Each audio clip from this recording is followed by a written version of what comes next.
Nasa Jingzhou City ako, may tindahan ng pagkukumpuni ng mga appliances. Para makakuha ng negosyo. Nagsulat ako sa karatula ng pagsasaayos ng space station. Pagkukumpuni ng aircraft carrier at submarine. Basta may kuryente. Wala akong hindi kayang ayusin. Hindi ko akalain na may mga tao mula sa militar na darating para ayusin ko. Noong araw na iyon, wala akong masyadong ginagawa sa tindahan. Nakaayos ang damit. Isang napakagandang babae na may magandang asal ang pumasok. Boss, talagang lahat dito ay kayang ayusin. Siyempre naman. Hindi mo ba nakita ang aking advertisement? Tumanggap ng mga nuclear submarine. Malaking dami, mas magandang presyo. Walang daya sa mga bata at matatanda. Babaeng nag-aayos ng nuclear submarine o aircraft carrier. Maliwanag na wala siyang balak magbiro. Diretso niyang inilapag ang kahon sa mesa at binuksan ito. Ang nasa loob ay mukhang isang baterya. Mahigpit itong nakabalot sa mga foam na pang-buffer. Mga manipis na linya at maliliit na kristal. Ay magkakasalubong na nakaayos. Nakita ang eksenang ito. Bigla akong umupo ng tuwid.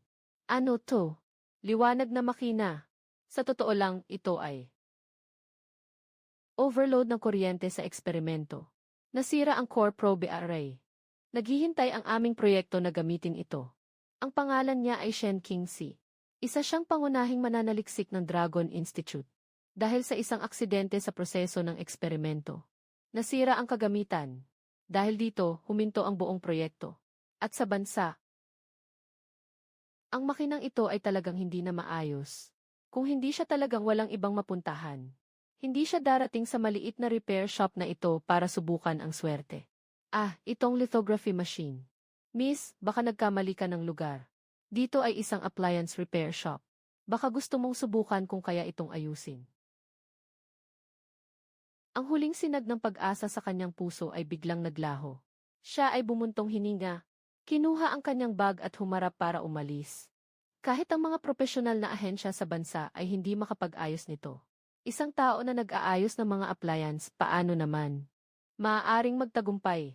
Nakita ko ito kaya't agad kong inalis ang biro. 6 na buwan na ang nakalipas nang ako'y dumating dito. At namana ko ang tindahan ng pag-aayos na ito. At nakakabit ang walang katapusang sistema ng pag-aayos. Pagkalipas ng ilang buwan, mga kakaibang bagay. Ngunit kakaunti lang ang maihalaga. Ang ganitong advanced na kagamitan sa lithography. Parang naglalagay ka ng sarili mo sa panganib. Tingnan mo ang mga bahagi sa kamay mo. Dapat ay C7 na uri ng lithography machine yan. Nang marinig ito, napahinto si Shen Qianzi. Paano mo nalaman ang modelo? Sabihin mo sa akin, ano ang peak impact value nito? Gaano katagal ito maaaring tumagal sa nanosecond? Bukod sa probe array, mayroon bang iba pang nasirang bahagi? Nang marinig ito, biglang huminto si Shen Qingxi. Halos hindi siya makapaniwala sa kanyang narinig. Isang may-ari ng tindahan ng appliances ay nakapagtanong ng ganitong karaming mga profesional na tanong. Ang mga salitang iyon ay mga lihim na impormasyon. Ang tuktok ay 15 beses ng karaniwang lakas. Ang impact time ay mga 3-5 nanoseconds. Ang iba pang mga bahagi ay self-check ay maayos. Kaya nitong ayusin. Pero hindi ito mura. Hindi problema ang pera. Basta magawang ayusin. Agad akong mag-a-apply para sa pondo. Nakita ko ito at bahagyang umiti ako. Ibinuka ko ang 5 daliri. CJ. 5 milyon, 5 milyon. Si Shen Qingxi ay matinding kumagat ng kanyang ngipin. Kahit na sobrang mahal ang presyong ito. Ngunit sa kasalukuyang sitwasyon, wala siyang karapatang makipagtawaran. Ano bang iniisip mo? Kailangan pa bang makipagtawaran sa 500,000, 500? Ang pangunahing dahilan ay napakalakas ng paggamit ng kuryente nito. 500. Sigurado ka? Si Shen Qingxi ay lubos na naguluhan. Nararamdaman niyang ganap na nabaligtad ang kanyang kaalaman. Kaya't dali-dali niyang kinuha ang kanyang telepono at ang ET code. Nakatutok sa ET code para magbayad. Miao Zibo. Pumasok ang 500 yuan. Mumingiti ako nang makita iyon. Dahan-dahang nagsusuot ng isang peres ng anti-static na guwantes. Naglatag sa mesa ng malinis na tela. Pagkatapos ay inilabas ang mga module mula sa kahon. Ng mga module. Maingat na kinuha ni Xiao ito. Inilagay sa ibabaw ng mesa. Bumukas ang sistema. Sa susunod na segundo, lalabas ang impormasyon sa panel sa harap ko. Nakita na pwedeng ayusin. Antas ng sira 88%. Tapos na ang pagsusuri sa planong ayusin. Kapag handa na, maghahanda na tayo. Lumiko ako mula sa istanteng puno ng alikabok na istante. At inalis ang isang kulay militar na kahon. Sa sandaling bumukas ang kahon, halos mapapikit na si Shen Qingxi. Ano ito? Ano bang mga bagay ito? Akala niya mailihim akong sandata. Pero nang bumukas ang kahon, ngunit ang mga bagay sa loob ay labis na nagpasurpresa sa kanya. Isang binagong dekuryenteng pangsulsi. Isang pang-init na gamit sa bahay. Ang natitirang mga kagamitan ay halos pareho. Hindi ito panghalo ng itlog sa kusina, kundi iba't ibang sirang bagay mula sa basura. Boss, hindi mo naman balak gamitin ang mga sirang ito para ayusin ang mga piyesa ng aking lithography machine, di ba? Huwag kang kabahan, ito ay pamanang pamilya ko. Noong naglanding ang Apollo sa buwan, gumamit pa sila ng ilaw noon.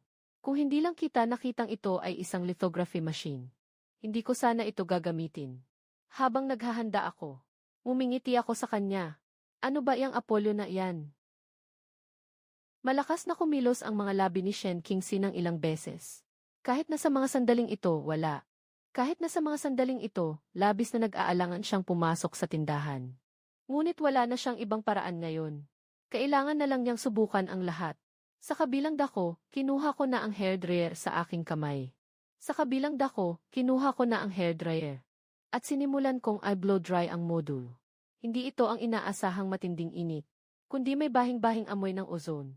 Ngunit si Shen Qingxi sa tabi ay nagulat nang madiskubre yung mga mikroskopikong linya. Boss, ano ito? Ito ay ang kabaligtaran ng electrostrictive effect. Ang reaksyon na ginagamit ang partikular na dalas upang gawing pulse. Ibalik ang alaala ng metal na kristal. Sa madaling salita, tinutulungan itong maalala ang sariling anyo.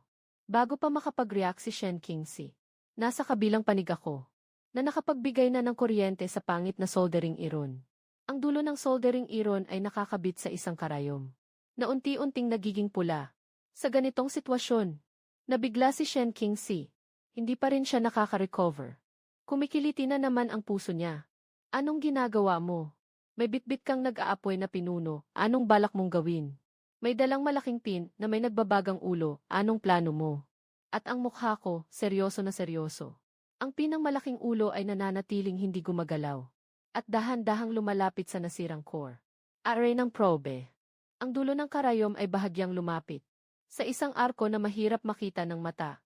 At ito ay kumikislap. Si Shen Qingxi ay saksi sa isang eksenang hindi niya kailanman malilimutan sa kanyang buhay. Huwag kang magulat ng ganyan. Hindi ba't ito ay isang malamig na atomic stripping? Ang mga mananaliksik ng Lonqi Institute parang hindi pa nakakita ng ganito. Hindi ba't ito ay isang malamig na atomic stripping? Gusto mo bang pakinggan ang sinasabi mo? Ang ganitong teknolohiya ay nasa mga papel na isinulat natin tungkol sa mga hinaharap na teknolohiya. Pero hindi nila masulat. Si Shen Qingxi ay labis na nagulat na hindi makapagsalita. Nararamdaman niya na ang kanyang nakaraang dekada ng masigasig na pag-aaral ng siyentipikong pananaw ay binabali-bali ng lalaking nasa harap niya ng isang tambak na sirang metal at kawad. Tapos na, ang huling hakbang na, ay muling buuin ang probe array at micron circuits. Si Shen Qingxi ay nakatingin sa akin ng ganito. May kinuha siyang kaunting pulbos. Kumuha siya ng kaunting pulbos mula sa kahon ng biskwit. Ipinasok ito sa maliit na bote ng salamin. Nagsimula na siyang magtrabaho. Ito ay ultrasonic nebulization. Nakita ko na. Ibig sabihin, magaling ka sa pagiging researcher. Umiti ako. Pagkatapos ay sinimulan ko ulit ang soldering iron. Nakikita ni Shen Qingxi sa pamamagitan ng espesyal na lupa. Yung sirang circuit board na nasira dati. Ngayon ay mabilis na inaayos. At hindi lang basta ayos, dapat perpekto pa. Sa oras na ito, pawis ko ay bumabalot sa aking ulo. Malapot na pawis. Nagawa na. Ngunit talagang mataas ang katumpakan ng bagay na ito. Nang marinig ito, lumaki ang mga mata ni Shen Qingxi. Nagawa na ito. Hindi pa nga umabot ng kalahating oras. Talaga bang ginamitan mo ng pin at ito? Napuno ng mga kahon ng biskwit. Nagawa mo na. Nagtatanong ka sa aking kakayahan. Hindi ba't palagi kang nandyan at nanonood? Kung hindi ka kampante, suriin mo na lang. Oh, tama nga. Nakataas pa ako. Kaya kailangan ng dagdag na bayad. Pagkarinig nito, ay biglang napalaking mata ni Shen Qingxi. Nasa isip niya, nakaetso pa ang aking piling teknike. Sa gitna ng pagkabigla, ako ay natural na naging isang hindi nakikialam na matalino. At ngayon ang matalinong ito, ay nakikipag-usap sa kanya tungkol sa mga mabababaw na bagay. Yung sinabi mo kanina tungkol sa mga telescopic na bagay. Anong ibig sabihin nito? O, hindi ko ba sinabi na sayo na yun? Yung natutunan mula sa angkan. Hindi ipinapasa sa iba. Yung kasanayan na minana mula sa angkan. Ganon ang katagal lang lumabas ang photolithography machine. Mukhang bata pa ang angkan nyo. Sabi mo, magdadagdag ka ng bayad. Gaano karami ang ilalagay? Sakto na ang ganitong halaga. 3 daliri. Ito ay 30,000. O 300,000. Muli siyang naguluhan. Masama ang sobra. Ngunit parang mas masama ang kulang. Ayos. 300,000 ay 300,000. Sinasabi ko sa'yo, babae. Huwag mong isipin na ang pera ng bansa ay hindi pera. 300 yuan, huwag ka nang magpakamaarte, okay? Nang marinig ito, si Shen Qingxi ay nagulat. Hindi makapaniwala. Naayos na ito. Hindi ka man lang nagsasalita, anak. Yun ay tungkol sa lithography machine. Kahit na kailangan mong gumastos ng milyon-milyon, kailangan ko pa rin ibigay sa'yo. Huwag bababa sa 800 piso, walang kulang. Nakalimutan ko lang sabihin sa'yo kanina. Yung katumpakan ng template ninyo. Naayos ko na para sa inyo. Pasensya na talaga. Medyo luma na itong template. Hindi ko napigilan. Sobrang magaspang ng orihinal na frequency ng resonance. Inilipat ko ito ng 1% para sa inyo. Dapat hindi ito makaapekto sa proyekto ninyo, di ba? Ilang porsyento, 1%. Nang marinig iyon, biglang humigop ng malamig na hangin si Shen Qingxi. Bilang isang propesyonal, alam na alam niya ang halaga ng porsyentong ito. Alam na alam niya ito. Yung boss na iyon. Maaari ko bang makuha ang iyong contact number? Bakit? Ako ay isang seryosong tao. Naayos ko na ang lahat para sa iyo. Bakit gusto mo pang kumain at kumuha ng sabay? Si Shen Qingxi ay tuluyang nawala sa salita. Talagang hindi niya maintindihan. Ano ba talaga ang kalagayan nitong lalaking nasa harap niya? Baka isang taong galing sa labas ng mundo. Minsan sobrang lakas ng loob. Hindi, ang gusto ko lang sabihin kung mag-aayos ka ng bagay. Madali kitang mahahanap, pero nakikita ko na natatakot ka na baka hindi maayos ang pagkakagawa. Hindi mo na ako mahanap, di ba? Huwag kang mag-alala, nandito lang ang tindahan ko. Maaari kang dumaan anumang oras. Kung hindi ito naayos, ibabalik ko na lang sa iyo ang 800 na piso.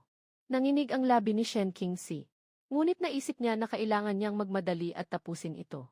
Ngunit paglabas niya ng tindahan, tumunog ang telepono. Kinuha ko ang cellphone at tumingin. Si Direktor Zhou Dihao ang tumatawag. Jiang Lingsu, nasaan ka? Hindi ba't sinabi kong ayusin mo ang module ng photolithography? Direktor, huwag po kayong mag-alala. Nagawa ko na ang bagay. Ibabalik ko na ito agad-agad. Nasaan ka nang naayos mo ito? Sa isang tindahan ng pagkukumpuni ng mga appliances ko ito naayos. Jiang Lingsu, parang nagmamadali ka at nalito ka na. Iyan ay isang lithography machine. Direktor, hindi ako nagsisinungaling. Talagang naayos ko ito. Core sensor array. Naayos ang micro-level conduction lines. At saka, tumaas pa ang katumpakan ng 1%. Matapos marinig iyon, nanahimik ang katapat ng matagal. Bago dahan-dahang magsalita. Nasaan ka? Pupunta na ako para sunduin ka. Sa daan. Ang sasakyan ng Research Institute ay mabilis na tumatakbo. Si Zudin na nagmamaneho sa unahan ay nakasimangot, sobrang puti ng mukha. Yakap-yakap ang kahon. Ang buong katawan niya ay sobrang tense. Alam niya. Sa gilid ng pag-asa. Ngunit ang isip niya ay puno ng aking mukha. Napuno ng pagwawalang bahala at ang mga mukhang. Mga sirang kasangkapan. Kahit nagduda siya, kakaibang panaginip lang ang naranasan ko. Sa harap ng gusali ng Research Institute, matagal ng puno ng mga researcher mula sa iba't ibang grupo. Kakatapos lang iparada ng sasakyan sa pintuan. Agad silang lumapit. Kumusta si Lin Xu? Naayos na ba ang module? Kunin mo na ang mga bagay. Hindi na namin kayang maghintay sa proyekto natin. Naayos na ba? Naayos na ba? Kung naayos na, ibig sabihin naayos na. Anong ibig sabihin na naayos na? At nasaan ka pa naayos? Ayon sa aming propesyonal na ahensya. Sabi nila, kahit ang pinakamaliit na oras ay aabuti ng ilang buwan. Pero ikaw, nakalabas ka lang, naayos mo na agad. Ito ay naayos sa isang tindahan ng mga appliance. Nang marinig ito ng lahat, agad silang nabulabog. Pag-aayos ng appliance. Ito ay isang lithography machine. Bakit ka pupunta sa pag-aayos ng appliance? Hindi ba ito kalokohan? Jiang Lingsu, nababaliw ka na ba? Sinasabi mo bang naglalaro ka sa buong ahensya ng Longke? Nanginginig siya at ang mga luha ay nagsimula ng mag-ikot sa kanyang mga mata. Tama na, lahat kayo tumahimik. Jiang Lingsu, sigurado ka bang naayos mo na? Wala siyang maisip at tumango siya. Ayos, dalhin ang mga bagay sa no. Isa na laboratorio na walang alikabok para sa eksperimento. Kung maayos na ito, isa kang malaking tagumpay. Kung hindi maayos, maghanda ka na sa hukuman militar.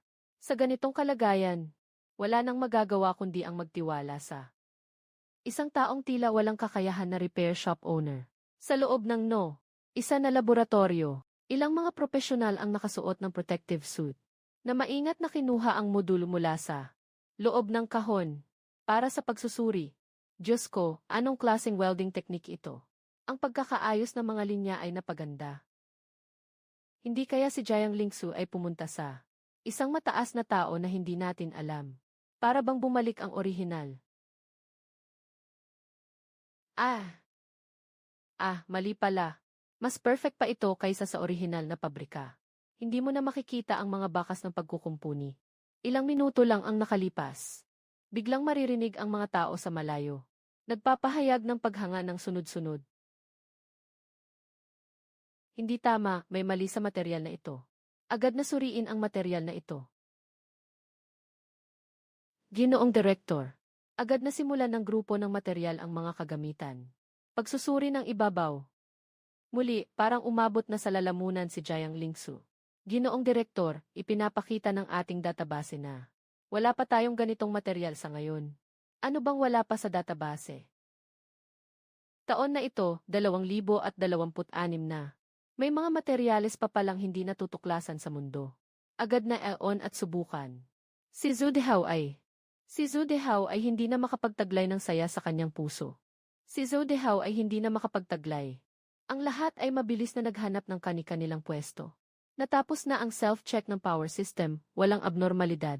Natapos na ang pagsusuri ng internal logic unit, walang abnormalidad. Natapos na ang circuit test. Ang mga halaga ay nasa kontroladong saklaw. Sa malaking screen, isang-isa ay lumalabas na berdeng signal. Bawat tunog ay tila tumama sa puso ng lahat ng naroroon. Nang may matinding lakas, isang module na idineklarang nasunog ng pisikal. Nakalusot sa lahat ng self-check na proseso. Hindi ito makatuwiran. Mabilis, isagawa ang accuracy test. Si Zhu Dehao ay nakaupo sa upuan. Para bang siya ay lubos na nanghihina. Ulat sa direktor. May mga hindi tamang datos. Sabi ng mga mananaliksik. Biglang lumaki ang mga mata ni Jiang Lingsu sa tabi. Mahigpit niyang hinawakan ang kanyang mga kamay. Basang-basa na ng pawis ang kanyang mga manggas. Talaga bang may problema na? Biglang tumayo si Zhu Dehao mula sa upuan. Ano nang nangyari, may problema ba? Mukhang ito ay isang napaka-advanced na module ng lithography machine. Mas mataas ang value ng 1% kumpara sa dati nating ginamit. Hinala ko na hindi ito ang aming module. Hindi ito ang antas na inaasahan natin. Tumaas ng 1%. Para bang tinamaan siya ng kidlat. Napalingon siya. Diretsong nahulog. Lahat ng tao ay sabik na sabik.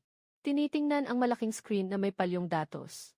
Ngunit sa tabi, si Jiang Lingsu ay nananatiling nakatitig ng walang imik sa mga tao.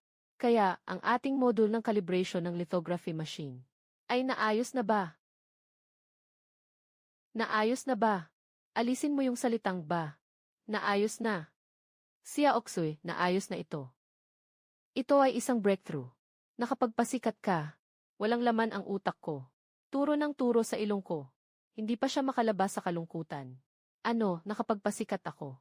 Sa hukuman militar. Kamakailan lang, sinabi ng dekano na bumagsak ang korte. Paano bigla na lang siyang nakagawa ng kabutihan? Jiang Lingsu, dahil sa iyong natatanging pagganap sa pagsugpo sa mahigpit na teknikal na hamon. Ngayon ay itinataguyod kita bilang pinuno ng grupong ito. Nagsimula na siyang magduda sa kanyang mga tainga. Ang makapasok sa Longke Institute ay Tulad na ng pinakamataas na antas para sa karaniwang tao. Hindi siya karapat-dapat na ma-promote bilang leader ng grupo. Baka dahil sa pagkakaayos ng module na ito. Kaya ngayon naniniwala siya na yung mukhang napaka hindi mapagkakatiwalaan ay totoo. Napaka hindi mapagkakatiwalaan. Hindi lang niya naayos ang template ng lithography, kundi pati na rin ang 1% na pagsasaayos ng katumpakan ay totoo. Sabihin mo, Leader Jiang, maraming profesional na institusyon ang nagsasabing hindi na maayos ito. Saan ka ba pumunta, sa anong militar? O sa anong pangkalahatang punong himpilan? Napakalaking bagay nito. Kailangan kong personal na magpasalamat. Hindi ko talaga kayo niloko. Talagang naayos ko ito sa isang repair shop ng mga appliances. Repair shop. Ang pag-aayos ng telebisyon ay talagang mahirap. Ito ay talagang lithography machine. Jiang Lingsui, hindi mo kami pinapagtawanan, di ba? Ang biro mo ay hindi talaga nakakatawa. Hindi ako nagbibiro. Yung repair shop. Dahil sa karatulang nakasabit sa harap nito na talagang kaakit-akit. Anong karatula? Xian Diyuan. Pagsasaayos ng espasyo ng spaceship. Pagsasaayos ng aircraft carrier at nuclear submarine. Basta't may kuryente. Walang hindi maayos. Agad na nagkaroon ng katahimikan. At pagkatapos ay pumasok ako. Gumamit ang boss ng soldering iron at heat gun. Mayroon pang pangbatik ng itlog, kaya naayos na ang module. Sa huli, umabot sa 800 pesos ang singil sa akin.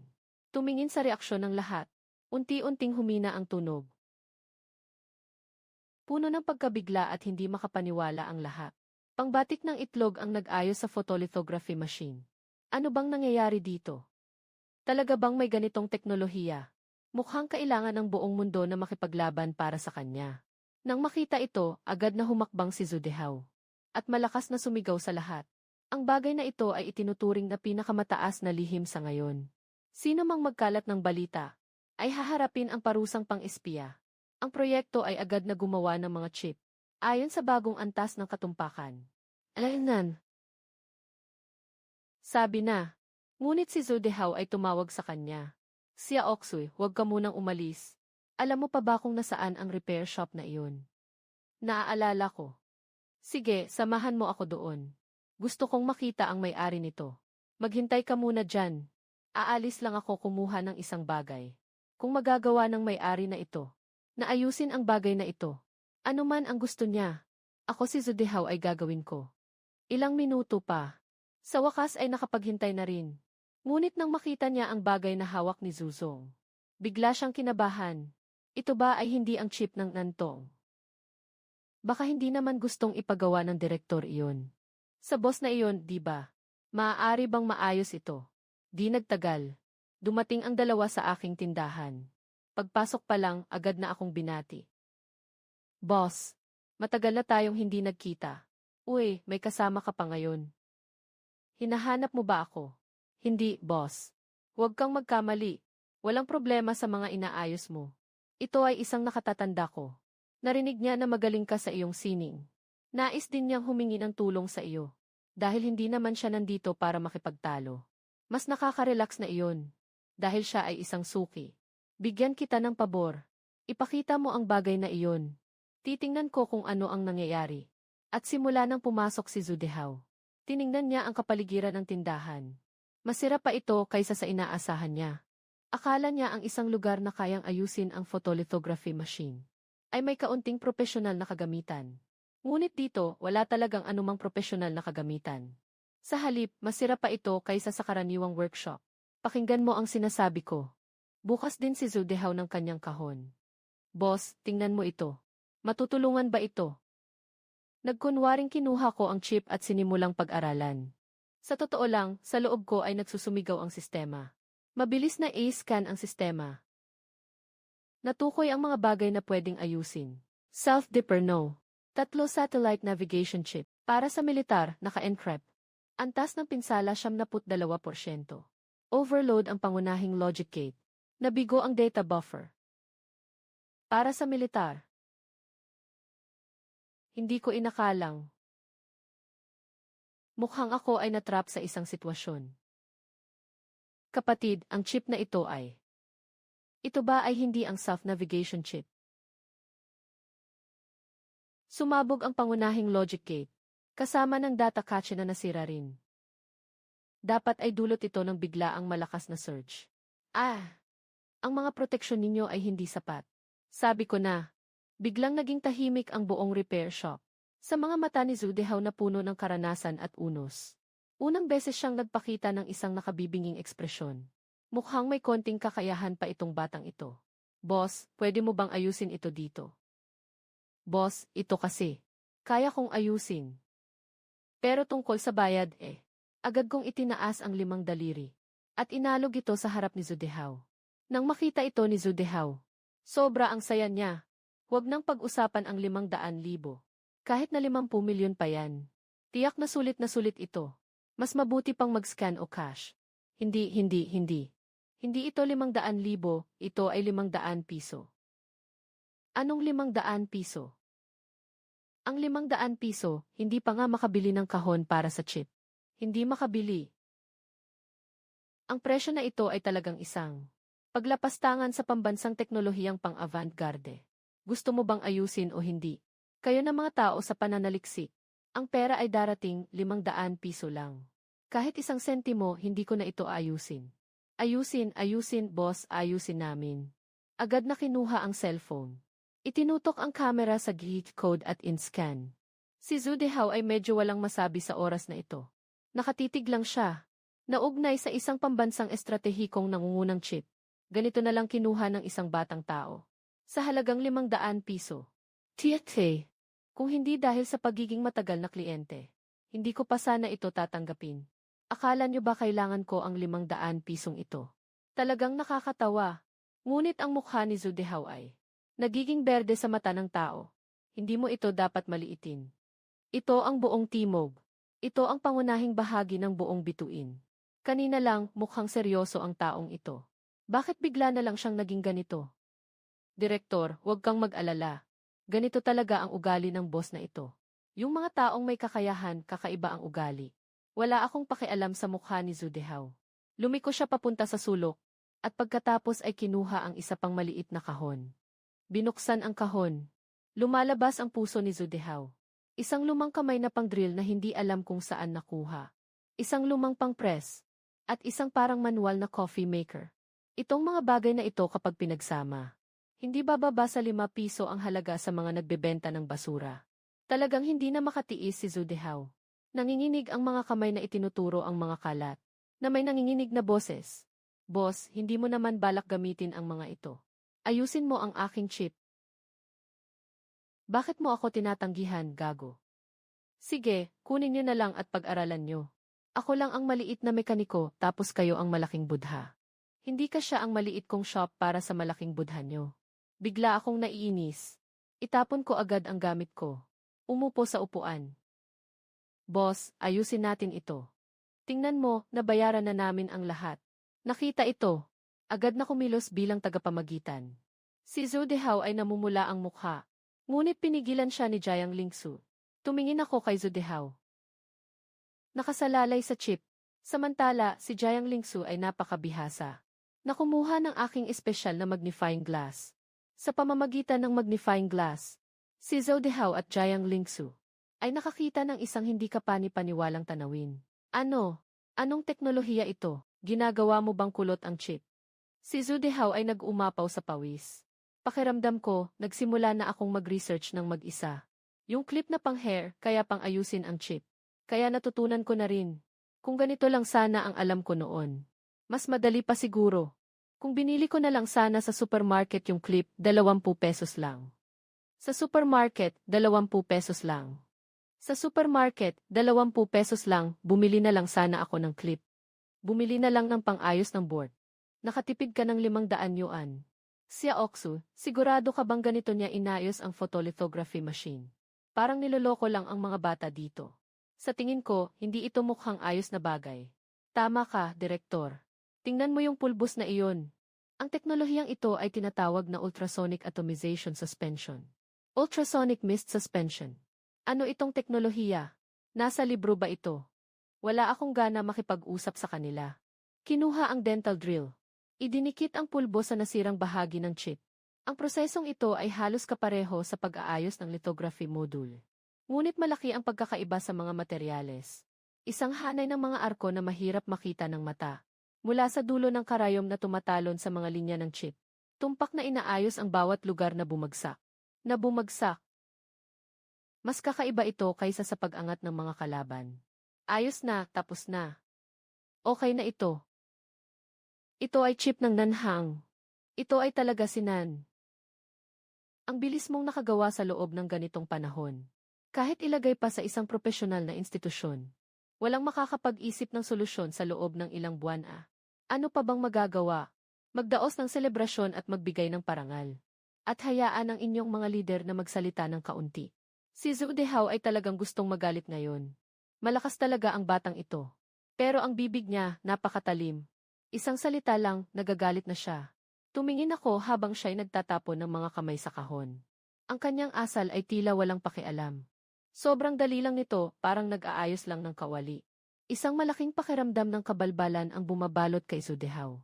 Sigurado akong nababaliw na ako. Baka nananaginip lang ako. Paano ito posible?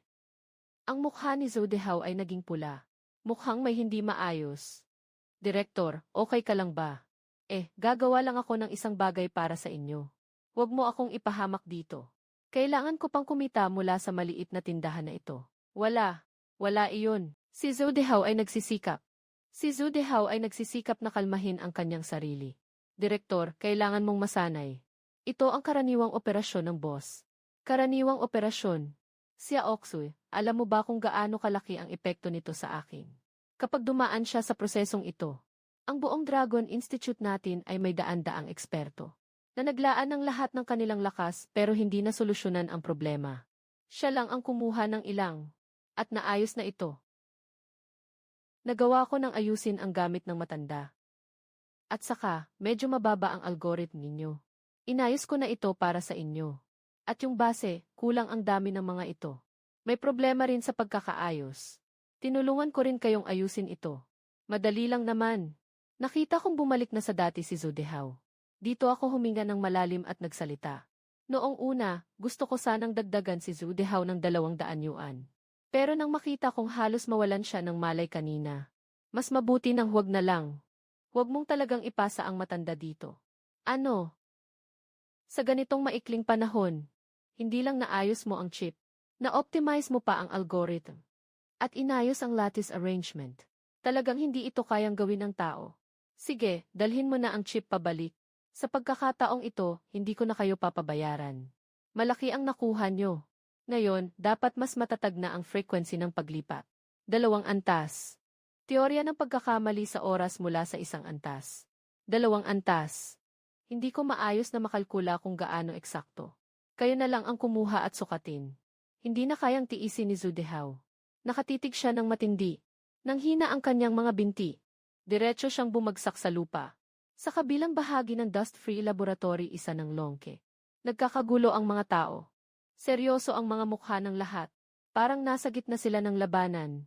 Tapos na ang pagsusuri sa pagkakapantay-pantay ng coating ng photoresist. Ang error ay nasa loob ng pinapayagang saklaw. Nasa proseso ng calibration ang mask. Ang target na katumpakan ay tumaas ng 1%. Muling kinukwenta ang mga alignment parameter. Stable ang presyon sa vacuum chamber. Naiabot na ang 23 sa preset na halaga na 11.5 AC. 201706. Naiabot na ang preset na halaga na 01, 6 na pude 2007701310. Patuloy ang mga ulat mula sa bawat linya. Punong-puno ng kabuang kabisihan ang mga tunog. Chief Engineer, nakatutok ang malaking screen sa Sidens. Habang naririnig ang patuloy na umaalinggaw na mga tunog sa headset. Tumaas ng 1%. Ang pinakahindik na eksperimento. Basta't mapatunayan lang ang pagkakaroon nito.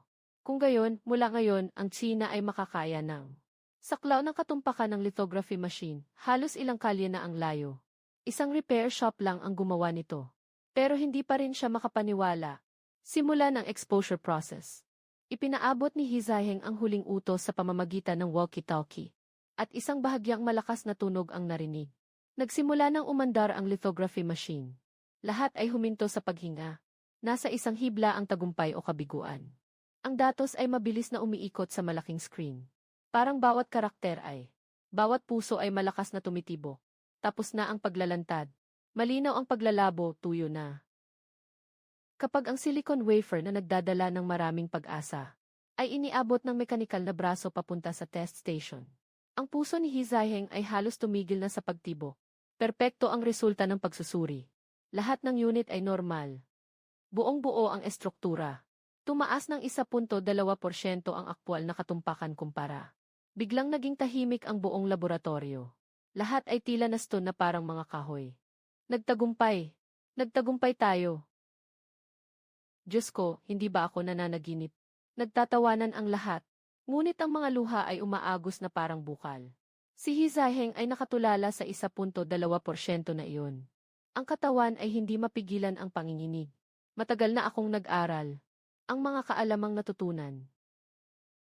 Samantala, medyo mabigat ang atmosfera sa mataas na antas ng China. Punong-puno ang mesa ng pulong na ilang metro ang haba.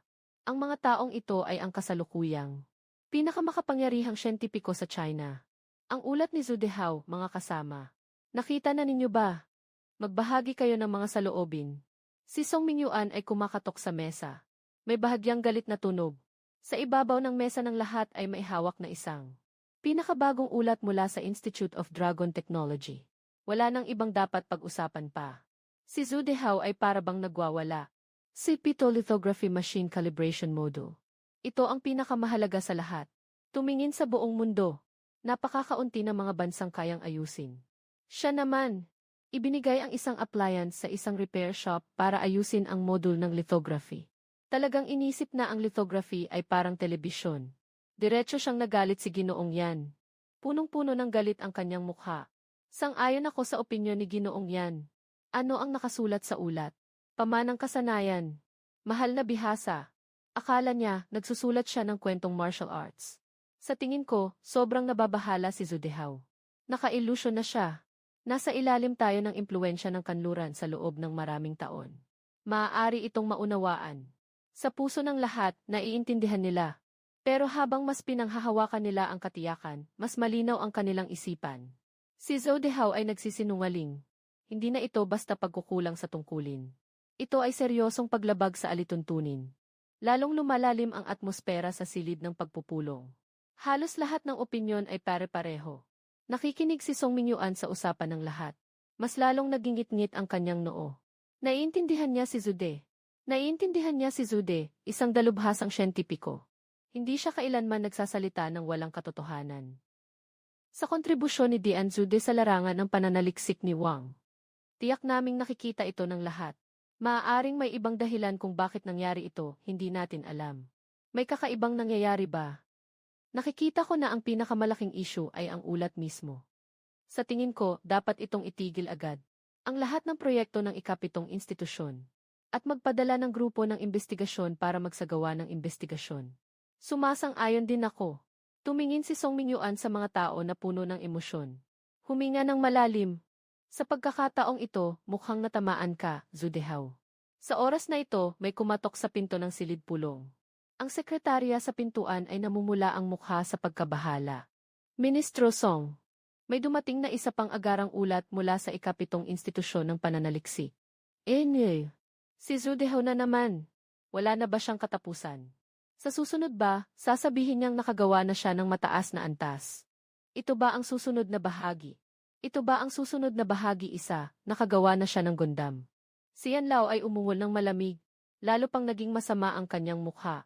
Ipinapakita ng ulat, na ang ikapitong institusyon ng pananaliksik ay bagong nakabuo, ng isang bagong uri ng chip, na gumagamit ng ganap na bagong pamantayan ng sukat. Gaano kabago ang bagong pamantayan? Ipinapakita ng ulat, na tumaas ito ng 1% kumpara sa ating dating katumpakan. Pagkatapos ng pahayag, naging tahimik ang buong silid pulong. Agad na sumabog ang atmosfera. 1%. Anong konsepto ito? Agad mong ibigay sa akin ang ulat. Si Ginoong Yan ay mabilis na lumapit. Diretso niyang kinuha ang ulat. Matapos niyang tingnan ito ng mabuti. Nawala ang kanyang lakas. Ano na nangyari, Ginoong Yan, ayos ka lang ba? Walang problema sa mga datos na ito. Pero paano naman mangyayari yan? Maaaring magsinungaling ang tao. Siyam dalawa dalawa dalawa tatlo dalawa dalawa eksperimento. Apat tao ang nagsinungaling, dalawa tatlo dalawa isa isa zero dalawa lima dalawa zero isa isa. Siyam pero hindi pwedeng ganito ang datos, dalawa dalawa dalawa tatlo dalawa dalawa eksperimento. Apat, dalawa tatlo dalawa isa isa zero. Eksperimento, matagal na siyang nagsasagawa ng pananaliksik, dalawa isa dalawa tatlo dalawa dalawa isa zero. Alin sa mga datos ang mali? Kita niyang agad kung alin. Pero ang datos sa ulat na ito ay ganap na totoo. Sinasabi ko lang, si Zhou Dehao ay matagal ng dekano. Tiyak na hindi siya lalabag sa mga patakaran. Ngunit masyadong kahina-hinala ang bagay na ito. Hindi ba't ito ay isang uri ng? Hindi ba't siya ay umabot sa rurok at sa isang pagkakataon ay nakalagpas? Swerteng pagkakataon. 1% ah. Tinatawag mo itong swerteng pagkakataon. Pagtatalo ng mga tao. Hindi pinansin ni Song Mingyuan ang pagtatalo ng mga tao. Agad niyang kinuha ang ulat at sinuri ito ng mabuti. 536, 0,6,8.7 matapos ang sandali 255,550,18.525. 536, 1,676,8.7 sandaling matapos 50,255,550. Ang kanyang tingin ay nakatuon sa 1.2%. At sa bagong chip na paulit-ulit. Mga Ginoo, ang datos sa ulat na ito ay walang duda. Ito ay nangangahulugang maaaring ito ay peke. Ngunit ngayon, ang problema ay nasa tindahan ng pagkukumpuni. Nasa tindahan ng pagkukumpuni. Ngunit ngayon, ang problema ay lumitaw. Huminga ng malalim si Song Mingyuan. May kasiyahan sa kanyang mukha. Pero mas marami ang pagkalito. Pag-aayos ng appliances. Mukhang normal naman ang mga salitang ito. Pero isang appliance lang ang kaya niyang ayusin, isang lithography machine. At ang pinakahalaga, naayos niya talaga. Direk Song, pakiramdam ko hindi ito totoo. Iyan ay isang module ng lithography machine. Paano kaya ito nagmula sa isang tindahan ng appliances? Module ng lithography machine na. Ito ang pinakaugat ng lahat. Bihira lang ang nakakagawa ng repair sa buong mundo. Marahil si Director Zhao ang nagtatago ng katotohanan. O baka yung tindahan ng appliances ay isang lihim na base ni Director Zhao. O kaya si Director Zhao, tinatago ang katotohanan. O kaya si Director Zhao ay may tinatago. Ang mga empleyado ay nagkakatinginan, nagkakainis. Biglang nagsimula na namang mag-ingay sa silid meeting. Ang resulta ng chip ay labis na ikinagulat namin. 60, 600 at 60%. 60 pero habang mas nagugulat sila, lalo silang nagtatanong, 600 at 60%. Sa tindahan ng appliances na ito, mas curious sila. Itong tindahan ng repair ng appliances. Kailangan nating alamin ito. Para kay Xiao Li, tulungan mo akong mag-assign ng ilang tao para hanapin ang repair shop na ito. Boss, tingnan mo kung pwedeng ayusin ito agad. Isa sa mga lalaki ay naglagay ng isang maliit na bagay sa counter. Sa ibabaw ng counter, yung bagay na yun ay pabilog at pabilog. Walang espesyal na pakete. Ano yun? Luma ng AC3. O kaya iluma ng power bank. Isa itong lumang music player. Boss, kaya mo ba itong ayusin? Music player na ito. Ganito pala ang itsura ng music player nyo. Talagang nakakaloko, ha? Nang pumasok ang dalawang ito, napansin ko na agad, ang lahat ng mga bagay na may kuryente sa kanila. Itong nasa harap ko, isang military encryption device. Ang dahilan ng pagkasira ay nagdulot ng security lock. Talagang hindi sila dito para mag-ayos ng bagay. Dumating ako para mag-imbestiga. Mukhang matagal na itong bagay na ito. Medyo mahirap itong ayusin. Mga ganitong luma na bagay. Pinakamahirap talagang ayusin. Kadalasan, hindi ito dahil may sira, kundi dahil nagagalit ito. Sinubukan kong timbangin ang bugtong na tagapagmasid. Nagtinginan ang dalawa sa isa't isa. Para sa ganitong klasikong pa-espesyal na paraan. Kitang-kita na nagsimula ng mainis. Sa pagkakataong ito, hindi pa nga ako nagdala ng whisk. Kumindat lang ako gamit ang daliri.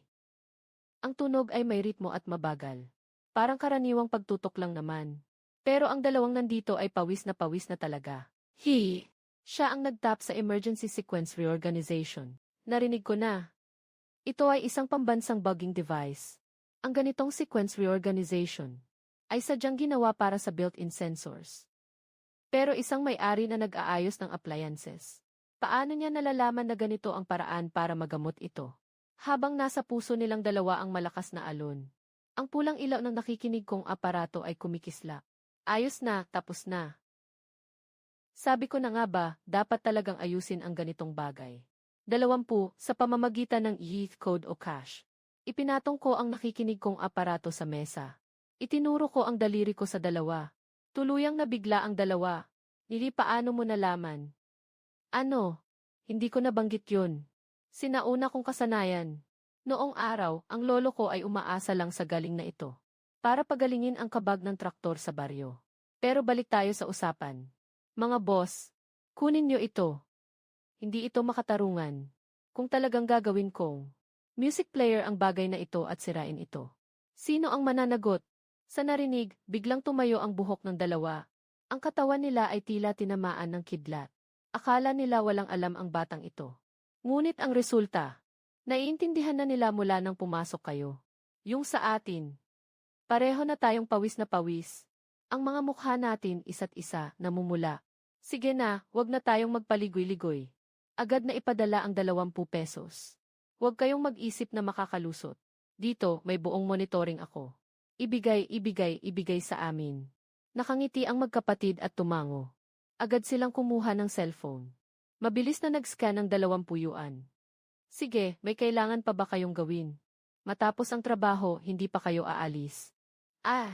Tiningnan ko ang impormasyon ng pagbabayad. Agad na tumingin ng kakaiba ang dalawa. Tara na, umalis na tayo. Kinuha ng dalawa ang bugtong na tagapagmasid. Parang tumakas sila mula sa maliit na tindahan. Yo. Nag-enjoy pa ako dito. Ngunit paglabas nila, hindi sila lumayo sa maliit na tindahan. Umupo ang magkapatid sa loob ng sasakyan. Malalim na paghinga. Si Ministro Song ay tayo. Ano ang sitwasyon? Nandyan pa ba ang repair shop? Nahanap na nga. Totoong nandyan ang shop. Pero medyo kakaiba ang taong ito. Mas kakaiba pa kaysa sa inaasahan natin. Pagpasok pa lang namin, nahulog na kami sa kanyang bitag. Hindi lang niya direktang nakita ang bagay na gusto naming ayusin. Kahit pa alam niya pa ang paraan ng pag-encrypt at pag-unlock. Alam niya pa kung paano i-decrypt ang encryption natin. Alam niya pa kung paano unlock ang encryption natin. Paano nangyari yun? Yung eavesdropper na yun, sobrang advanced. Ginawa yun para sa pinaka-advanced na proteksyon. Ang trabaho ng mga ahente sa iba't ibang bansa. Nakikipag-ugnayan ka sa akin. Minister Song, lahat ng sinasabi ko ay totoo. Hindi madaling ipaliwanag ng mabilis. Sige, kayong dalawa, bumalik muna. CJ. Sa ospital. Sa ilong ni Dehao. Direktor, gising ka na. Asan ang chip natin? Nandyan ang chip. Kunin mo na ang maliit na kahon. Agad na tumingin si Zudehao. Nandoon ang chip na walang sira. Nakapagpahinga na ang puso niyang nag-aalala. Gusto kong umalis ng ospital. Director. Sinabi ng doktor na hindi ka pwedeng umalis sa ospital ngayon. Kailangan mong magpahinga. Hindi kasalukuyan itong mahalagang sandali. Kailangan kong umalis sa ospital. Si Zudehao ay matigas ang ulo na pilit na bumangon. Agad na nagbihis. Mahigpit na hawak ang chip ng bituin. Mahigpit niyang niyayakap sinan panandang pandagdag chip ng satellite. Noon, ito ay isang kalat na bagay. Pero ngayon, ito na ang kanyang yaman. Magmaneho ka na, bumalik agad. Malapit na ang ikapitong laboratorio. Dumaan sa maraming inspeksyon ang sasakyan. Maingat na huminto sa pintuan ng opisina. Katatapos lang huminto ang sasakyan. Punong-puno ng pag-aalala ang mukha. Anong nangyari, may problema ba? Dumating ang tao mula sa sistema ng sentral. Nasa laboratorio sila ngayon. Tara, puntahan natin. Sistema ng Central. Bakit biglang pumunta sa ikapitong pananaliksik? Parang sinasabi nilang mag-i-inspeksyon lang. Ang mga chip na may katumpakan ng aming photolithography machine. Tungkol sa 1% na katumpakan. Hindi sila masyadong naniniwala. Kaya't personal silang nagpunta upang suriin. Ano ang sinasabi mo? Nagawa na ang 1% na chip. Sa narinig, halos lumabas na ang mga mata ni Zudehao. Nagawa na. Nagawa na ito sa pagitan mo at ng grupo ni Jiang. Ayos lang, pero sino ang nag-utos sa kanila na isumite ang ulat? Sa pangkalahatan. Dapat walang kapintasan ang pagsusumite ng ulat. Kakatapos lang ng chip na ito.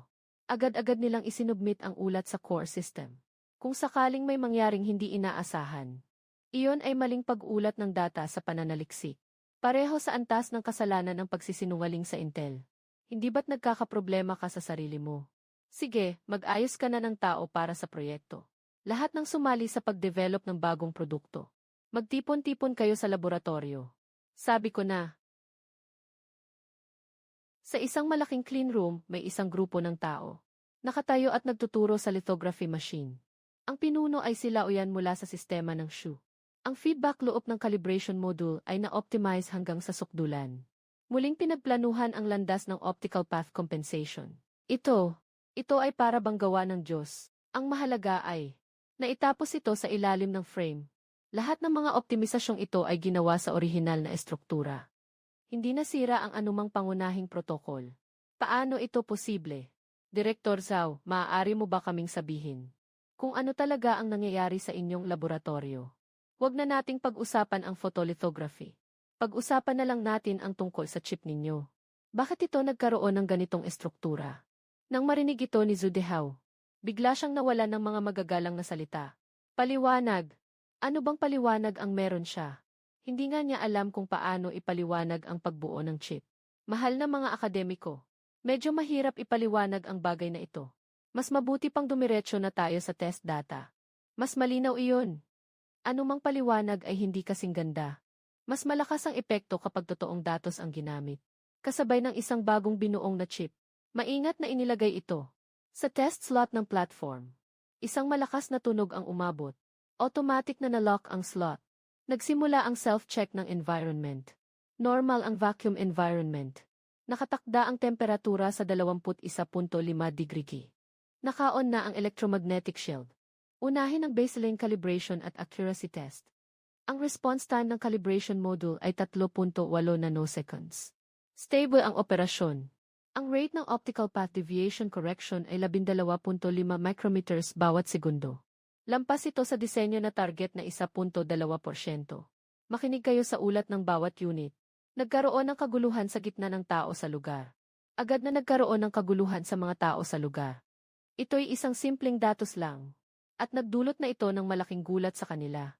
Ang datos ni Viet Lao ay sobrang nakakagulat na. Ang normal na calibration module ng ating photolithography machine. Ang original na target na correction rate ay 12.1 micrometers. Ngumiti si Viet Lao ng walang emosyon at sumagot ng disen. Mukhang walang alon. Nakapasa ang benchmark test. Nagsimula ang ikalawang yugto ng high-intensity load test. Si Zhu Dehao ay walang emosyon din. Ngunit hindi niya mapigilan ang nanginginig na katawan. Ang puso ay nagbigay ng senyales. Matagal nang nag-aalala ang kanyang isip sa sandaling ito. Natapos ang pag-input ng utos. Agad na lumitaw ang holographic projection. Na parang baha ang mga datos. Ay nag-umapaw sa chip. Ang pagsusuring ito ay ginagaya ang lithography machine. Sa ilalim ng mga limitadong kondisyon. Upang magsagawa ng ultra-high precision na exposure state. At komplikadong estado ng pagkalkula. 79.6% ang paggamit ng chip. Nagsimula nang tumaas ang temperatura sa 45 degrees. Umabot na sa 67 degrees, 70 degrees. Nasa isang hakbang ang tagumpay o kabiguan. Tahimik ang loob ng laboratorio. Tanging ang tunog ng mga tao na abala sa paglunok. Tanging ang tunog ng mga tao na abala sa paglunok ng laway ang patuloy na umuusbong. Sa mga nakaraang pagsusuri, kapag ang chip ay lumampas sa ligtas na temperatura, diretso nitong ilulunsad ang sariling proteksyon. Bumababa ang dalas. Malaki rin ang pagbawas sa pagkalibrate ng performance. Ngunit sa oras na ito, sa holographic na screen, ang data ng response time ng calibration ay hindi bumababa kahit kaunti. Patuloy itong nananatili sa 3.8 nanosecond. Nakatagilid na ang temperatura. 228.00, 45 nakatagilid na ang temperatura. Ang anggulo ng pagsukat ay 76 degrees na. Paano ito posible? Ang lakas ng pag-init ay nakatulong sa pag-stabilize nito. Hindi ito tumutugma sa aming disenyo. Si Ginoong Yan at ang iba ay. Si Ginoong Yan at ang lahat ay seryosong nakatingin sa holographic projection. Ito ay nagbabaligtad ng kanilang pananaw tungkol sa tradisyonal na konsepto ng agham. Sa sandaling ito, nagkaroon ng kakaibang ideya si Zhu Dehao. Nais niyang magdaos ng isang malaking eksperimento upang talagang ipakita sa mga lider ng sentral na sistema ang kanilang mga kakayahan. Lahat ng kasamahan, ihanda ang panghuling pagsusuri. Simulahin ang operasyon ng photolithography machine sa ilalim ng matinding pagyanig, mataas na temperatura at komplikadong estado ng electromagnetic. Isagawa ang sobrang tumpak na pagkakalibrate at pagsubok sa pagwawasto. Pinakamataas na panginginig ng ulo at malakas na electromagnetic interference. Iyan ang pinakamataas na pamantayan. Walang sinumang chip ang makakatagal. Agad itong masisira. Old Zhou, narito ang ating tagumpay. Old Zhou, narito tayo. Hindi mo na kailangang subukan pa. Ito ay napaka-perpekto na. Hindi talaga makinig sa sinuman. Kahit pa silaw yan. Pero ang ikapitong pananaliksik ay teritoryo ni Zhu Dehao. Hindi niya narinig ang utos ko. Agad na ipatupad. Sinabi ko na huwag mag-test. Sino man sa inyo ang magtatangkang gumalaw, titigil ako. Talagang nag-aalala si Ginoong yan sa bagay na ito. Napakagandang chip nito. Kung masira ito dahil sa biglaang pagsasama ni Zhu Dehao, syempre, maghihirap ang mga tao. Lahat ng mga tao mula sa mga unit na nakatoka sa pagsusuri, ay sabay-sabay na nagtaas ng kamay. Ayaw ng matandang yan ang pagsusuri ng sentrong sistema. Ngunit gusto ni Zhu Dehao na magsagawa ng pagsusuri. Isa ito sa mga sentrong sistema na mas mataas pa sa mga pamantayan ng institusyon. Isa ito sa kanilang direktang mga pinuno. Masama ang loob ng alinman sa kanila, mahirap ang sitwasyon. Suriin. Mga mananaliksik mula sa iba't ibang unit. Hindi ko kayang labagin ang utos ni Zhu Dehao. Kakatapos lang ng operasyon ng photolithography machine. Ngayon ay muling umandar. Nagmamadaling umiikot. Ang holographic projection sa screen ay nagmamadaling umiikot. Zhu Dehao, sabihin ko sa iyo. Kung mabibigo ang eksperimento na ito, maghanda ka na sa military tribunal. Si Zhu Dehao ay tila hindi narinig. Ang kanyang mga mata ay nakatuon sa malaking screen. Sa holographic projection screen, ang pagtaas at pagbaba ng deviation rate ay makikita na kumakatawan sa calibration ng optical path ng chip. Bigla, lumabas ang huling probability ng deviation sa holographic projection. Ang probability ng deviation sa holographic projection. Ang posibilidad ng deviation sa holographic projection. Isang serye ng zero deviation, zero error. Lahat ay biglang napatingin ng malaki. Nakaharap ba ako sa paningin ko? Muling subukan. Isa pang beses. Nang marinig ito, ang mukha ni Yanlao ay namumula ng sobra. Ngipin niya ay nakagat ng mahigpit, kumakaluskos ang ingay. Si Zhu Dehao, ang matandang ito, ay talagang kailangan munang masira ang chip na ito bago siya tumigil, hindi ba? Sa pagkakataong ito, walang kahit anong pag-aalinlangan ang mga tauhan. Sa pagkakataong ito, lahat ng holographic projection ay muling umandar. At ang huling resulta ay nananatiling 0. 1, 2, 3. Bawat resulta ng pagsusuri ay 0. Panginoon, 5 beses na. Nabaliw na si Zhu Dehao, siguradong baliw na siya. Talagang isang repairman ang nakagawa nito. Para kang naniniwala sa himala. Hindi na mapigilan ni Yanlao. Direktor Zhao, hanggang kailan ka magpapakaano? Direktor Zhao, saan mo nakuha yung Diyos na kayang dalhin ang lithography machine hanggang ganito? Sapat na ba yan, Ginoong yan? Ang mga chip namin ay ayon sa inyong pamantayan. Sapat na, sobra na, Ginoong Zhu. Tungkol sa korte. Si Zhu Dehao ay medyo nagiging maliit ang isip ngayon. Si Zhu Dehao ay nagiging maliit ang isip. Ang ikapitong institusyon ay nakatingin sa Dragon Country. Wala talagang halaga. Bakit pumunta dito ang mga tao mula sa Central System? Hindi pa rin sila nagtitiwala sa sarili nila. Subukan mong hindi magtiwala. 10 beses na nilang ginawa sa'yo. Maniwala ka ba o hindi? Tingnan mo si Dian Zhao. Tanda na tayo, pero ganito pa rin ang pag-inarte. Bakit pa ba tayo magpapakaseryoso? Yung sino? Pumunta ka sa trunk ng sasakyan ko. Dalhin mo yung magandang hongpao ko. Para matikman ni Direk Zhao. Lahat ng tao sa paligid ay nagulat. Mataas ang ugali ng matanda. Direk Zhao. Ito ang detalyadong ulat ng 5 beses nating pagsusuri. Pakilagdaan po. Ako na. Bakit pa ako magiging abala kay Direktor Zhao sa ganitong maliit na bagay? Sa ikapitong institusyon, paano ko maaring abalahin si Direktor Zhao sa ganitong maliit na bagay? Agad na kinuha ni Ginoong yan mula sa kamay ng kawani. ang isang bunto ng mga dokumento, at sinimulang suriin ito ng mabuti. Ang ngiti sa kanyang mukha ay lalong lumalalim.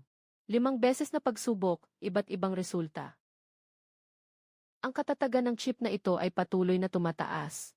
Talagang nakakabigla. Tingnan mo ang feedback curve.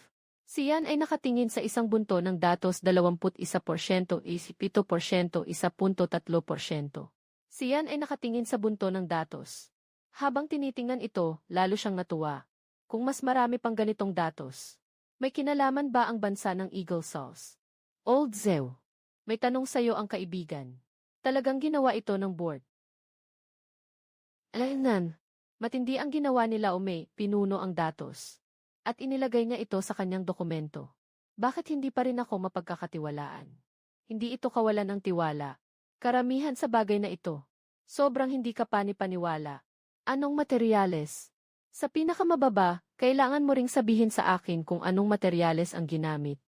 Anong materyales? Sa pinakamababa, kailangan mo ring sabihin kung anong materyales. Ito ay isang kontribusyon din sa ating mga pagsasaliksik. Sige, tatawagan ko na lang yung boss na iyon. Huwag kayong maingay. Boss Chen, hindi ba kita naaabala? Ako yung tiyuhin ni Shen Qingxi. Nandyan ako sa inyo nung hapon na iyon para mag-ayos ng bagay.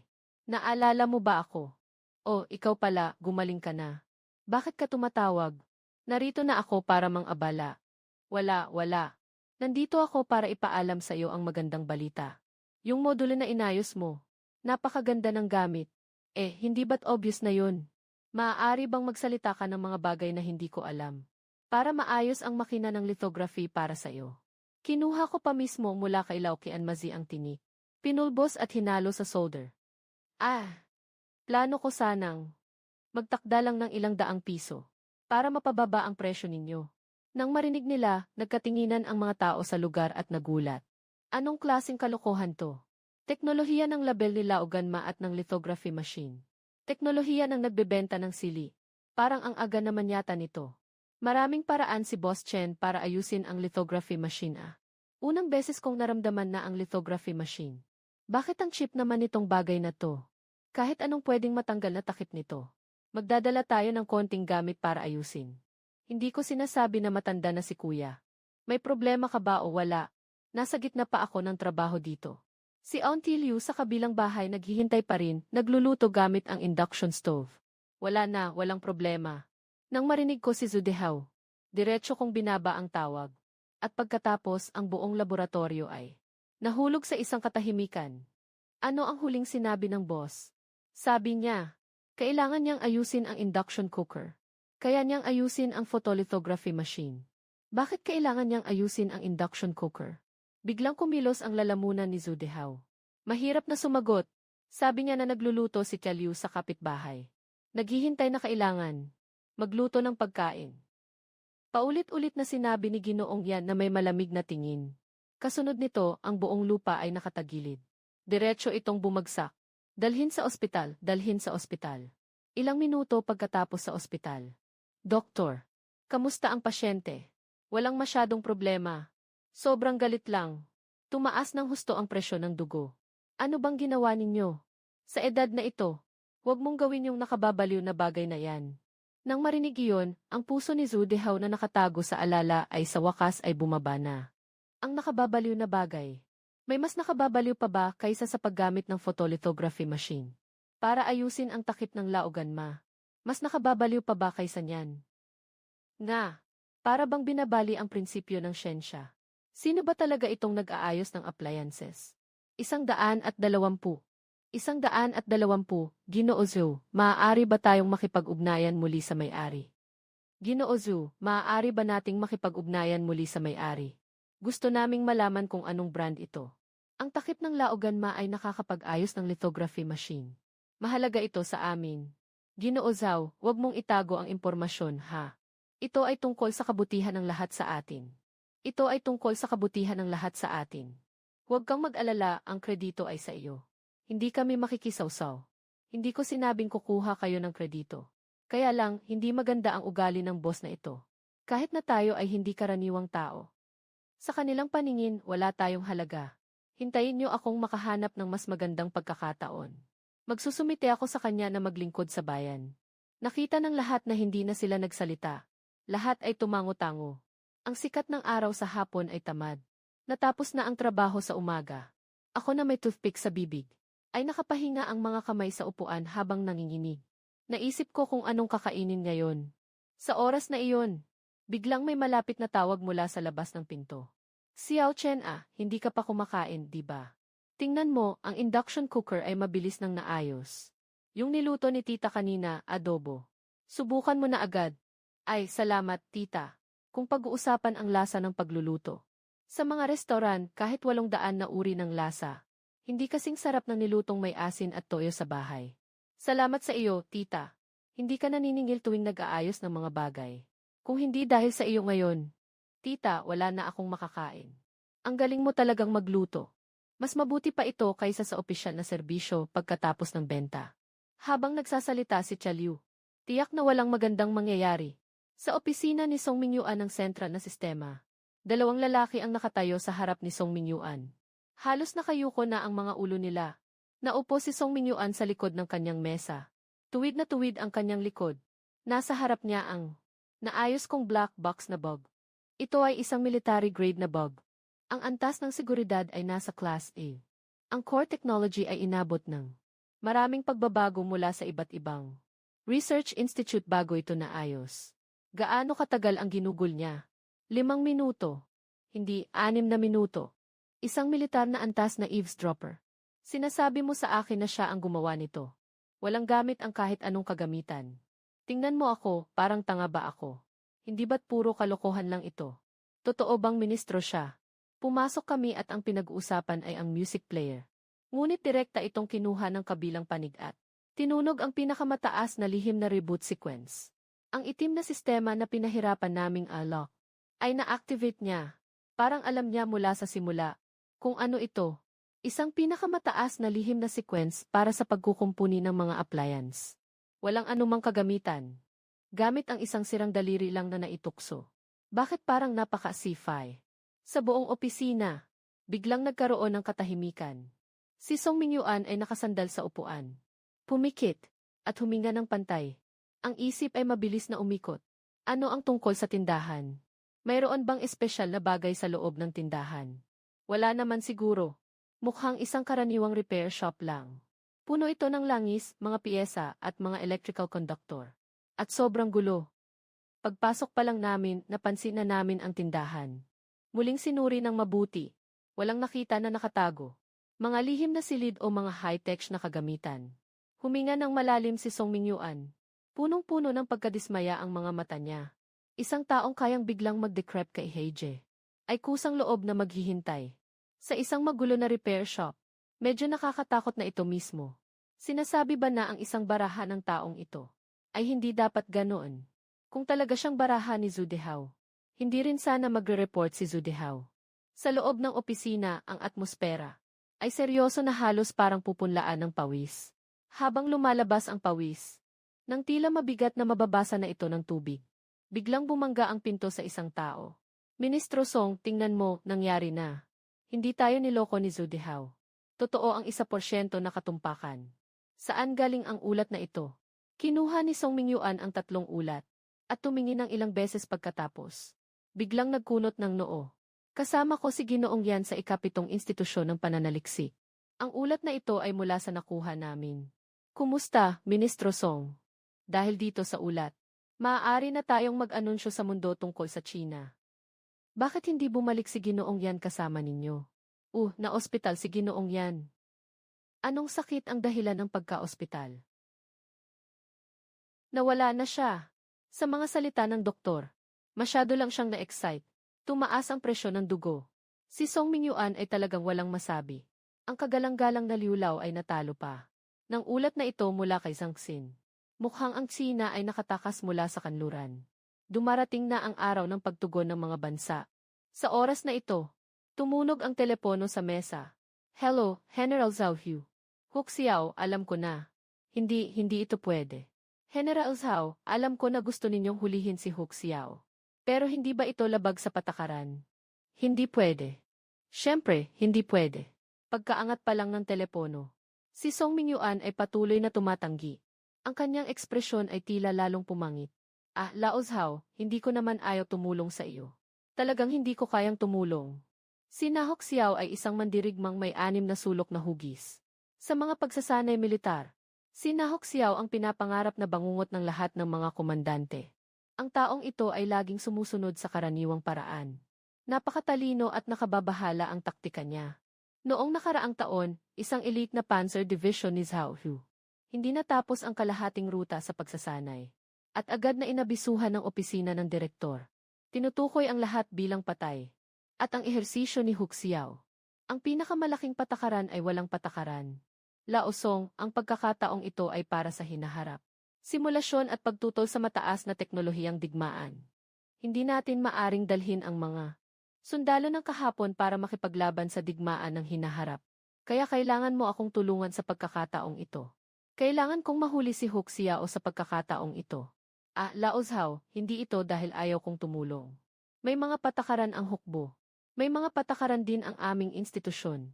Magkaibang sistema tayo. Hindi mo maaring dalhin ang mga bagay mula sa aming institusyon para makipaglaban sa hukbo. Si Song Mingyuan, puno ng panginginig ang kanyang mga kalamnan. Lahat ay nanginginig. Kung sakaling matulungan talaga siya, malaki ang kasalanan niya. Itinakda ng Departamento ng Pagsasanay ang mga armas at kagamitan. Sa oras na iyon, ang pagdududa ay isang usapin ng panahon. Ang mga regulasyon ay nakasulat, pero ang tao ay hindi buhay. Si Director Lao Song, tulungan mo ako sa pagkakataong ito. Yung bago kong training ay para sa'yo. At mayroon akong 20 taon, bibigyan kita ng ilang bote. May mga gwardya akong nakatalaga. Wala akong kakulangan sa alak. Songji. Pwede bang tawagin kitang Songji? Anong laser weapon? Electromagnetic pulse. Bigyan mo ako ng kaunti. Hindi ko rin naman gustong mahirapan ka. Kahit nasa laboratorio ninyo, may konting palatandaan. Kahit prototype na may konting palatandaan ay okay lang. May kaunting pakiusap sa boses ni Zhao Hu. Nagsimula na ring magpawis si Song Mingyuan. Alam niya kung ano ang ibig sabihin ng military exercise. Nakuha mo ang kagamitan mula sa akin. Kaya nawalan na ng kahulugan ang silangan. Sabi ko, Songji, taktika ni Hu Xiao, tawagin mo bang pagsasanay iyon? Supersonic missile. Drone swarm. Tulad ng isang science fiction na pelikula, wala akong radar na nagpapakita dito. Natapos na ang pagsasanay ayon sa direktor. Kung talagang hindi kaya, bigyan mo ako ng ilang precision-guided chips. Ikakabit ko ito at ako ang mangunguna, pwede ba? Hindi pwede, General Zhao. Ito ay prinsipyo. Minister Song, talagang magaling ka. Kaya't maghintay ka na lang na kunin ko ang mga katawan. Diretsong ibinaba ni Zhao Hu ang telepono. Nagtaka si Song Mingyuan habang hawak ang receiver. Nagtaka rin ang receiver. Nagtaka si Song Mingyuan habang hawak ang bisito ng receiver. Tapos na. Ngayon, talagang na-offend na si Zhao Hu. Sa loob ng laboratorio ng Ikapitong Institute, ang tunog ng mga makina at ang mga tao na nakauniporme ng pananaliksik ay abala at nagmamadali. Ano bang balak ni Dianzhou? Marami bang proyekto ang ating institute? Hindi ko alam. Ayos na ang number 3. Parang si Director Zhao ang nag-ayos nito sa number 3. Kailangan nating subukan ang performance nito. Hindi ba ang South Star 3 ay isang proyekto na itinatakwil ng Department ng Space Systems? Saan ba ni Director Zhao ito inayos? Hindi na naman kaya sa isang repair shop? Medyo nalilito na ang mga tao dito. Simula nang may lumitaw na repair shop. Simula nang lumitaw ang kakaibang shop na iyon. Parang walang katapusan ang kanilang trabaho. Noon, pwedeng magpahinga ang mga makina. Ngunit ngayon, hindi na tumitigil ang mga makina. Kailangan ng tao na walang tigil. Uy, anong pinag-uusapan nyo? Mabilis na. Darating na si Director Zhao. Pagkasabi nito, pumasok si Zhu Dehao mula sa malaking pintuan. Nakasuot siya ng protective suit. May dalang maliit na kahon sa kanyang mga bisig. Kamusta ang paghahanda ni Wu para sa trabaho? Ulat para sa direktor. Lahat ay handa na. Mabuti ang South Dipper no. 3 na sistema ng Star Navigation. Mataas na katumpakan ng atom. Nakahanda na ang South Dipper no. 3 chip, tapos na ang pag-lock ng target. Naka-on na ang Simulated Interference Signal. Antas 5, E2, Renem Talheno, 10 at 333 ito ay sa ulat ng interference signal, 450. Medyo nag-stutter ito sa antas 5 na interference. Ito ay halos ang pinakamasamang kapaligiran sa simulated battle. Sa ilalim ng ganitong kapaligiran, kakayanang gawing bulag ang kahit na anong nangungunang navigation system.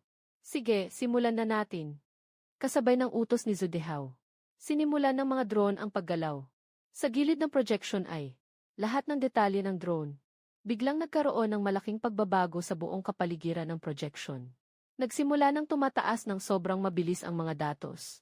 Maraming magulong signal ang nagsasalubong at nagkakagulo. Diretsyong napalibutan ang drone nito. Dati ay matatag ang drone. Ngayon ay nagsisimula ng magalaw-galaw. Ang alarma ng ruta ng drone ay nagbago na. Tinitingnan ni Zudihao ang datos sa screen. Medyo nadismaya ang itsura sa mukha. Nabigo na ba, talaga nga? Matuwid ang mundo sa bawat tao. Kaya ni Chen Yuanzhou na ayusin. Ang photolithography machine ay ang pinakamalaking limitasyon. Ngayon, siya pa ang mag-aayos ng Nando Satellite Navigation System. Malinaw na hindi ito ang kanyang espesyalisasyon. Pero nakakaya niyang ayusin ang photolithography machine. Ang kakayahang ito ay talagang napakaastig na. Ngunit sa sandaling iyon, si Zude ay nakayuko sa pagkadismaya. Biglang umabot ang isang sigaw mula sa lugar. Bigla siyang tumingin pataas. Nakita niya sa holographic na screen na lumitaw ang ikatlong datos. 20 ipinapakita ayon sa pangalan 203%. Ipinapakita ayon sa pangalan. Iyan ay mula sa data algorithm ng chip. Mahigpit na pinipigilan nito ang data ng drone. At pagkatapos ay nagbubuklod ito ng isang set ng algorithm. 361 sa huli, ang malaking screen ay nananatiling matatag. Ang drone ay paikot-ikot sa langit. Ano ito? May ganito ba sa satellite ng Southern Dipper? Wala sa satellite ng Southern Dipper. Pero kay Boss Chen meron. Ngumiti si Zudihao na sobrang tuwang-tuwa. Sabi ko na noon, palitan mo yung algorithm sa loob. Pero hindi niya inakalang na basta-basta lang ang pagbabago ko. Kaya palang makapagpatuloy ng drone sa antas 5 na. Sa gitna ng nakakaabala na kapaligiran. Ano bang laman ng utak ng batang ito? Talaga namang nakakabigla. Kung galing sa Research Institute. Kailangan ko na talagang lumipad. Sino ba talaga ang boss na ito? Kaya bang ayusin ang kahit anong bagay? Biglang naging curious ang lahat. Kung wala ang bahagi ng lithography machine, ayos na sila. Ayos na rin sila. Ngayon, tapos na rin nila ang chip na self-dipper, no? 3. At yung mga gamit na hawak ko, mas maganda pa kaysa bago. Kasabay ng mga nakaka-inspire na ulat na nagkakabangayan. Biglang tahimik ang lugar. Al 2006 via 5 si tao 0.01 ephenals. Biglang tahimik ang lugar fikod.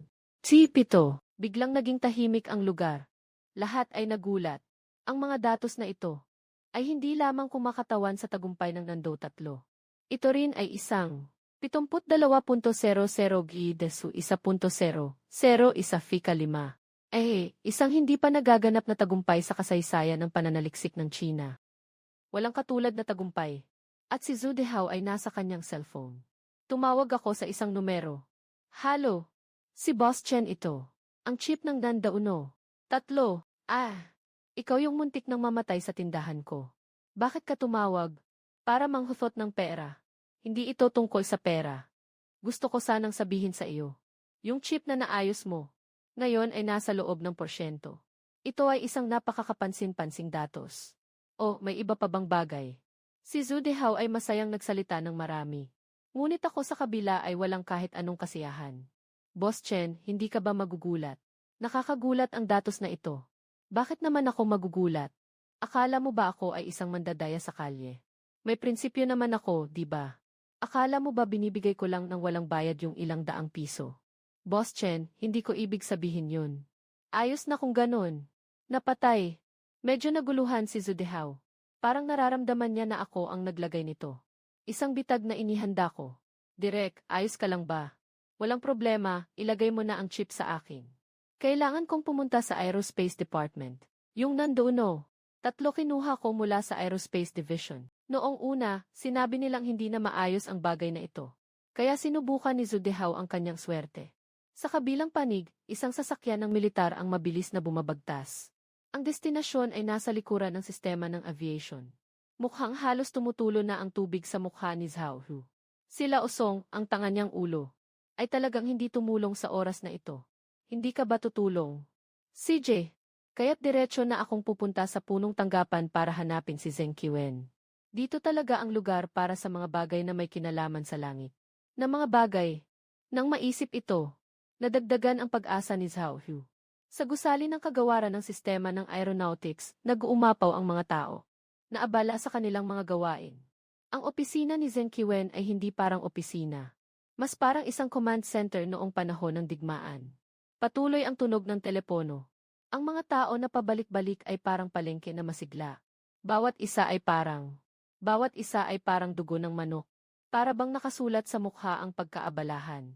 Kalihim, pipirmahan mo ito. Sandali lang. Ang linya ng base ng pagpapalipad ng Ministro 3. Kailangan mong tingnan ang plano ng pagbabago. Nakaupo si Zheng Qiwen sa upuan. May hawak na telepono sa isang kamay. Habang nakatutok ang mata sa dokumentong dumarating. Ngayon, gusto na niyang magbago maging Nezha. Biglang may masiglang boses na nanggaling sa pintuan. Lao Zhou, anong hangin ang nagdala sa'yo dito? Anong hangin, Nan? Anong hangin, ang hangin ng chip na nandoon? 3, kumusta? Tumingin ka lang, naayos ko na ang nandoon. 3, para sa'yo, hindi ba nasira na ang proyekto ng nandoon? 3, saan ka pa nag-ayos? Yung bagay na ito tungkol sa sexualidad, talagang nakakawaw. Nagawa na namin sa laboratorio mo. Ang paunang pagsusuri. Sa pagiging tumpak ng lokasyon at resistensya sa ingay. Siguradong magugulat ka talaga. Sige na, Old Zhou. Wala na akong oras makipag-usap sa'yo. Tingnan mo, halos nagkakalat na yung mga dokumento ko dito. Tingnan mo na lang ng basta-basta. Wala na akong oras makipag-aksaya sa'yo ngayon. Talagang naayos ko na ito para sa'yo. Biglang napadilat si Zhu Dehao. Ayaw niyang tumanggap. Lolo Zhao. Sasabihin ko ulit sa'yo. Ang proyektong nandoon.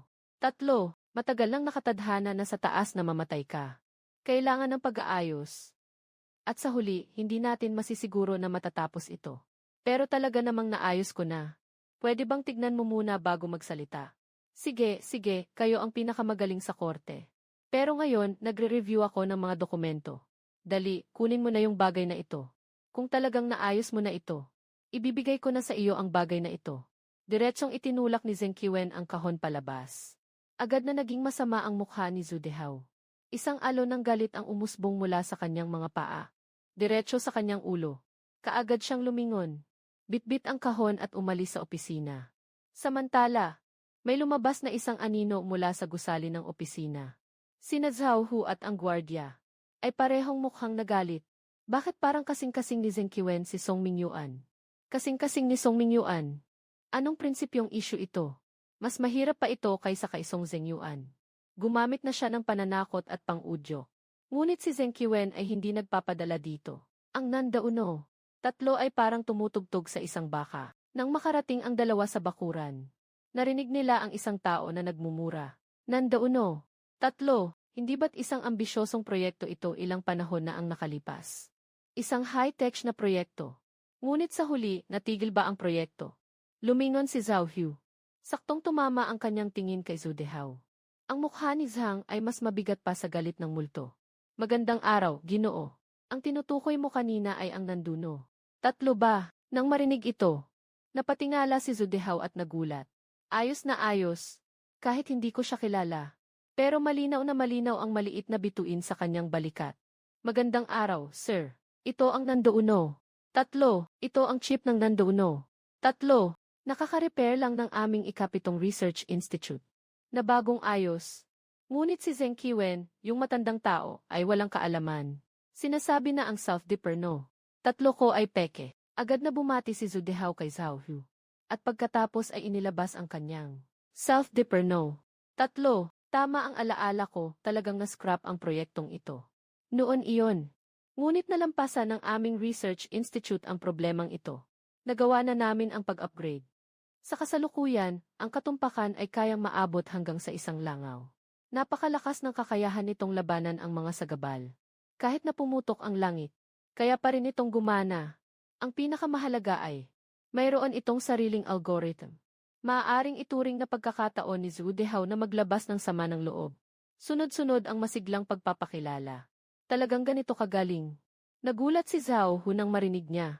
Isa siyang general. Pwede siyang magdala ng hukbo sa laban. Pero sa paggawa ng datos pang-agham, wala siyang alam. Paano ako makakahiya sa'yo? Kung ilalagay ito sa misele. Tutok dito, tama dito. Kung gagamitin ito para sa individual na kagamitan. Maaaring markahan ang lokasyon sa likod ng kaaway. Makipag-ugnayan sa komandante anumang oras. Napaka-perpekto. Ang ekspresyon sa mukha ni Zhao Hu sa oras na ito. Mula sa simula ay interesado. Naging pagdududa. Ngayon ay ang huling pagkabigla. Hindi niya maiwasang humingal ng medyo mabilis. Pinapangarap niyang patayin si Hu Xiao. Tumpak na lokasyon. Napakalakas na anti-jamming. Independenteng channel ng komunikasyon. Bawat salita ay napakatumpak. Tumama ito sa puso ni Zhao Hu. Maaari mo bang panagutan ang mga salitang sinabi mo? Siyempre naman. Ako ang direktor ng 7th Research Institute. Bilang isang malaking direktor, hindi ako magsasalita kung hindi ko tutuparin. Kung ganoon, handa akong maglaan ng espesyal na pondo. Suportado kita ng buong lakas para sa mass production nito. Kung hindi sapat ang pondo para dito, hihingi ako ng karagdagang pondo para sa iyo. Upang ituloy ang pananaliksik at pag-unlad. Ngunit kailangan muna ng aming unit na subukan ito. At sa maikling panahon, hindi ninyo ito maibabahagi sa iba. General, hindi pa ito handa para sa mass production. Dahil ang ating chip, ang encryption nito ay hiwalay-hiwalay. Ito ay isang bagong sistema. Ito ay parang isang susi, na pwedeng magbukas ng pinto sa hinaharap. Pero ang susi na ito, isa lang ang meron tayo ngayon. At hanggang ngayon, hindi pa rin natin lubos na naunawaan. Kung ano ang nasa loob ng susi na ito. Ang susi na ito, ang pinakamahalaga ay, kailangan itong ikonekta sa mga bituin. Huwag kang mag-alala. Hihingi ako ng tulong mula sa pinakamagandang institusyon ng pananaliksik. Para tulungan ka. Hindi ako naniniwala na hindi tayo makakagawa ng produkto bilang isang malaking bansa. Hindi pa natin ma-decode ang ganitong maliit na bagay. Hindi pwede, General. Hindi kayang gawin ng research institute na ito. Anong ibig mong sabihin? Ang buong research institute ng ating bansa. Sabihin mo lang kung aling isa, pupuntahan ko iyon. Hindi pa rin kayang ayusin ang ganitong maliit na chip. Nagtataka si Zhao Hu, nakakunot ang kanyang noo. Sa kanyang mga mata, mayroon ng produkto.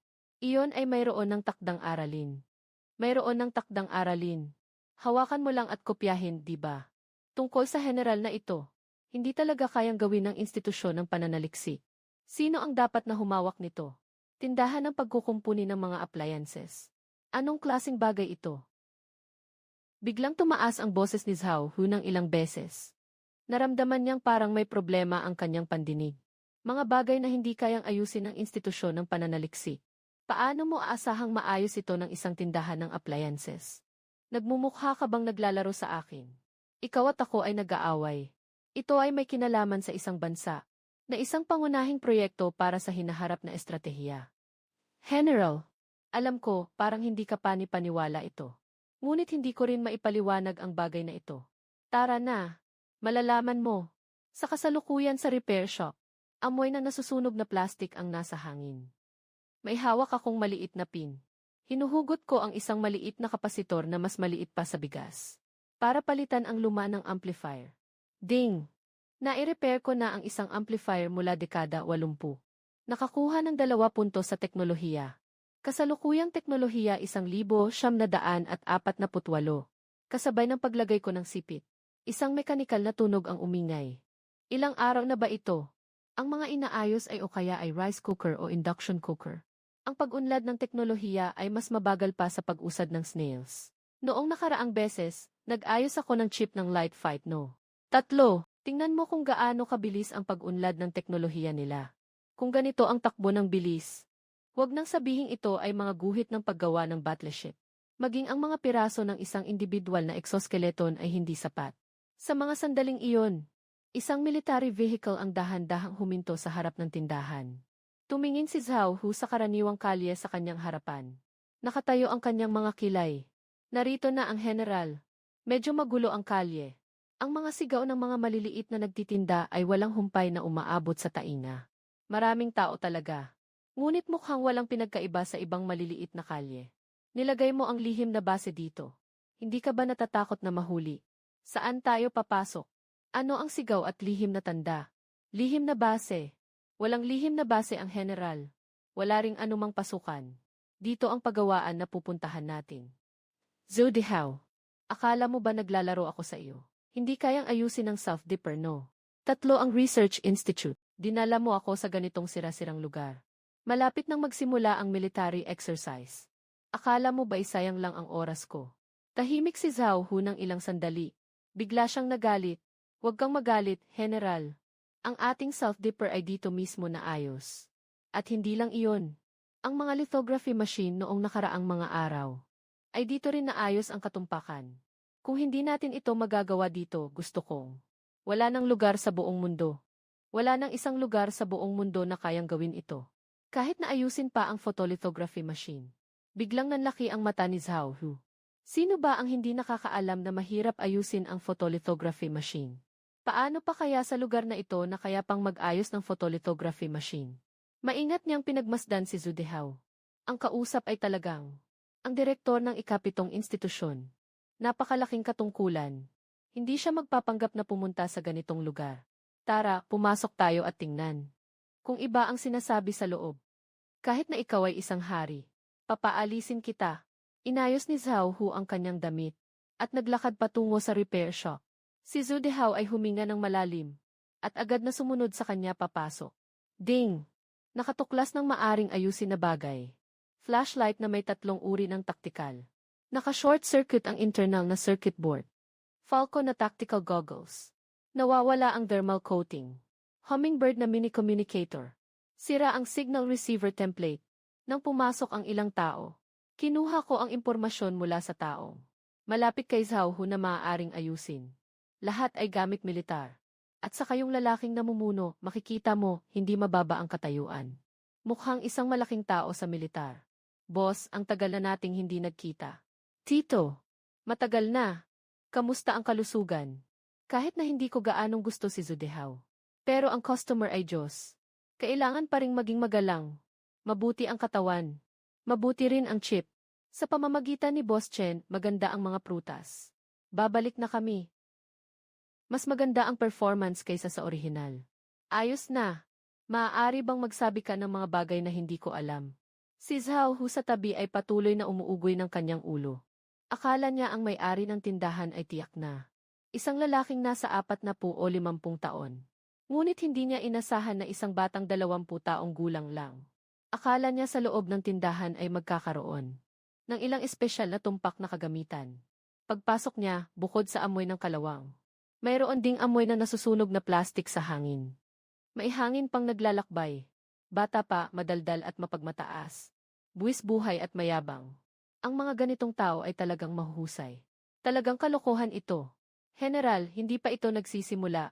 Saan ka pupunta? Zhou Dihao. Saka na lang natin ayusin ang mga utang natin. Ay, yung matandang lalaki. Yung gwardiya mo, sa bewang niya. May problema yung circuit board ng tactical flashlight. At yung goggles niya. Nakapir na yung thermal coating. Walang kaibahan sa paggamit sa gabi at sa isang bulag. Oh, tama. May komunikasyon na piraso sa kanyang tainga. Nasunog din ang signal template. Walang takot na mapapabagsak siya. Hindi malakas ang boses ko. Ngunit malinaw itong umabot sa pandinig ng bawat isa, lalo na sa gwardiya ni Zhao Hu, na nakatingin sa akin na may hindi makapaniwalang ekspresyon. Anong nangyari? Ulat, General. Ang flashlight ay nasira noong nakaraang linggo sa pagsasanay. Na aksidenteng nasira. Ang goggles at komunikasyon ay nagkaproblema. Balak ko sanang palitan ito ngayon. Ngunit bigla tayong nagbago ng ruta. Wala akong oras. Napakahalagang bagay na ito. Sinira mo lahat. Pinalabas ka para sa misyon, hindi para maglakad-lakad sa parke. Hindi ito iniulat o pinalitan. Kung nasa digmaan ito, isa kang buhay na target. Si Zhao Hu ay galit na. Sa oras na ito, direkta na siyang nagtuturo. Nagmumura ang gwardiya. Ngunit nang mag-isip siya, nakatigil din si Zhao Hu. Mula nang pumasok sila, wala silang sinabi. Paano nalaman ng batang ito ang mga ito? Paano mo nalaman? Dito lang naisip ni Zhao Hu. Yung mga mata na iyon ay nakatitig sa akin. Matagal na mga laban. Ang nagdulot sa veteranong ito, na biglang sumabog ang lamig sa kanyang katawan. Si Zhou Dihao sa tabi ay biglang natakot. Natakot siyang sa utos ni Zhao Hu. Ipapakuha ang mga gwardya sa tabi. At papaluin ako ng todo. Sino ba ang nakakita na ng mabuting tao sa bahay nila na may bodyguard pa? Bukod dito, hindi ko alintana kung anong posisyon mo sa militar. Pero ito ang tindahan ko. Dito. Kung dragon ka, kailangan nakabaluktot ka. Kung tiger ka, kailangan nakahiga ka. Kung ayaw mong sumunod, umalis ka na. Nang marinig ito, si Zhu Dehao ay tuluyang naguluhan. Sige na, Boss Chen. Hindi mo naman kailangang maging ganito kamatigas. Ito ay isang general. Kung gusto niya, huwag mong isipin ang tindahan mo. Diretso ka na niyang itatapon sa pugon ng bakal. Naniniwala ka ba? Nabigla rin si Zhao Hu. Sa mga mata niyang iyon, bukod sa pagkabigla, ay puno ng hindi makapaniwala. Sa lahat ng mga taon, maliban sa panahon ng pagiging bagong sundalo, nakatanggap siya ng ilang sipa mula sa squad leader. Walang tao na nakikipag-usap sa sarili. Paano ka makipag-usap? Dito, hindi na nakatiis ang gwardya sa tabi. Hinawakan niya ang kanyang kamao. Diretso siyang tumakbo papunta sa akin. Pinapayagan ba kitang kumilos? Bumalik ka dito. Bago pa man makatakbo ang gwardya. Sumigaw si Zhao Hu. Biglang natigil ang mga gwardya sa kanilang mga paa. Agad silang umatras. Ano ba talaga ang pakay ninyo? Sinasabi ko sa inyo, ito ay isang pagawaan. Hindi isang laban. Kung gusto ninyo ng laban, lumayas ka na, labas. Sa labas, parang kalmado lang ako. Pero sa loob, sobrang kabado na ako. Iba talaga ang mga bodyguard ng mga importanteng tao. Yung maluwag nilang damit. Kanina, biglang tumigas ang mga kalamnan nila. Kung sakaling bumagsak yung kamao nila sa ulo ko. Matutuloy na sana ang palabas ng maaga. Ganito kasi, Boss Chen. Di ba't nag-ayos tayo noong nakaraan? Ng isang chip ng self-dipper. Ipinakabit ito sa warhead. Gusto naming hilingin sa iyo na ikabit ito sa warhead. Gawing may kakayahang mag-locate ang bala na ito. Ano sa tingin mo, okay ba? Sobrang explosive. Ano ang balak nyo? Nang marinig ko, agad akong naging interesado. Malaking bagay ito. Para sa laban, may isa tayong tauhan sa Blue Army na ang pangalan ay Hu Xiao. Dapat hindi ka na estranghero sa kanya. Bumalik kami at palaging talo. Ngayon, kailangan nating manalo. Kaya mo bang gawin ito? Si Zhao Hu ay seryosong nakatingin sa akin at nagtanong. Basta't sabihin kung hindi ko kaya. Balak niyang isama ang bagong utang at lumang utang. Siguradong kaya kong gawin ito. Ngunit, kailangan ko ang numerong ito. Ipinakita ko ang 5 daliri ko at inalog. 500 pesos, sige na. Ayoskan ko na agad. Si Zhu Dehao ay mabilis na kumuha ng cellphone. At handa na sa pagbabayad. Anong 500 pesos? Sa pagkakataong ito, kailangan ko ng 50,000 pesos. Ah, bakit? Dati, 500 pesos lang, di ba? Bakit tumaas ang presyo ngayon? Dahil hindi ko siya gusto. Nagmamalaki siyang mangbastos sa akin. 5,000 ay kulang pa. Itinuro ko si Zhao Hu. Punong-puno ng galit ang aking mga mata. 5,000 ay 5,000. Kapag ayos na, bibigyan kita ng dagdag na 5,000. Kasabay ng isang malinaw na tunog ng pagdating ng bayad. Kasabay ng isang. Sa tingin ko, tinanggap ko na ang malaking order na ito. Kumuha ng pera ng tao. Para magtanggal ng problema. Pero hindi pwedeng dito ko gawin ang trabahong ito. Kailangan mong gawin sa inyo. Bakit? Kasi ito ang pangunahing proyekto, ang lugar na ito. Bakit ganito ang lugar ko? Sino ba ang nakakaalam kung anong ginagawa mo? Kung may maibubunyag kang mahalagang impormasyon. Malaki ang magiging problema niyan. Hindi kita sinasabi, pere. Parang isang mataas na opisyal ka na rin. Hindi mo ba naiisip na gusto mong ipasok si Nando? Sa bala, di ba? Kailangan may bala man lang, di ba? Yun ba ay bagay na pwedeng lumabas sa lungsod?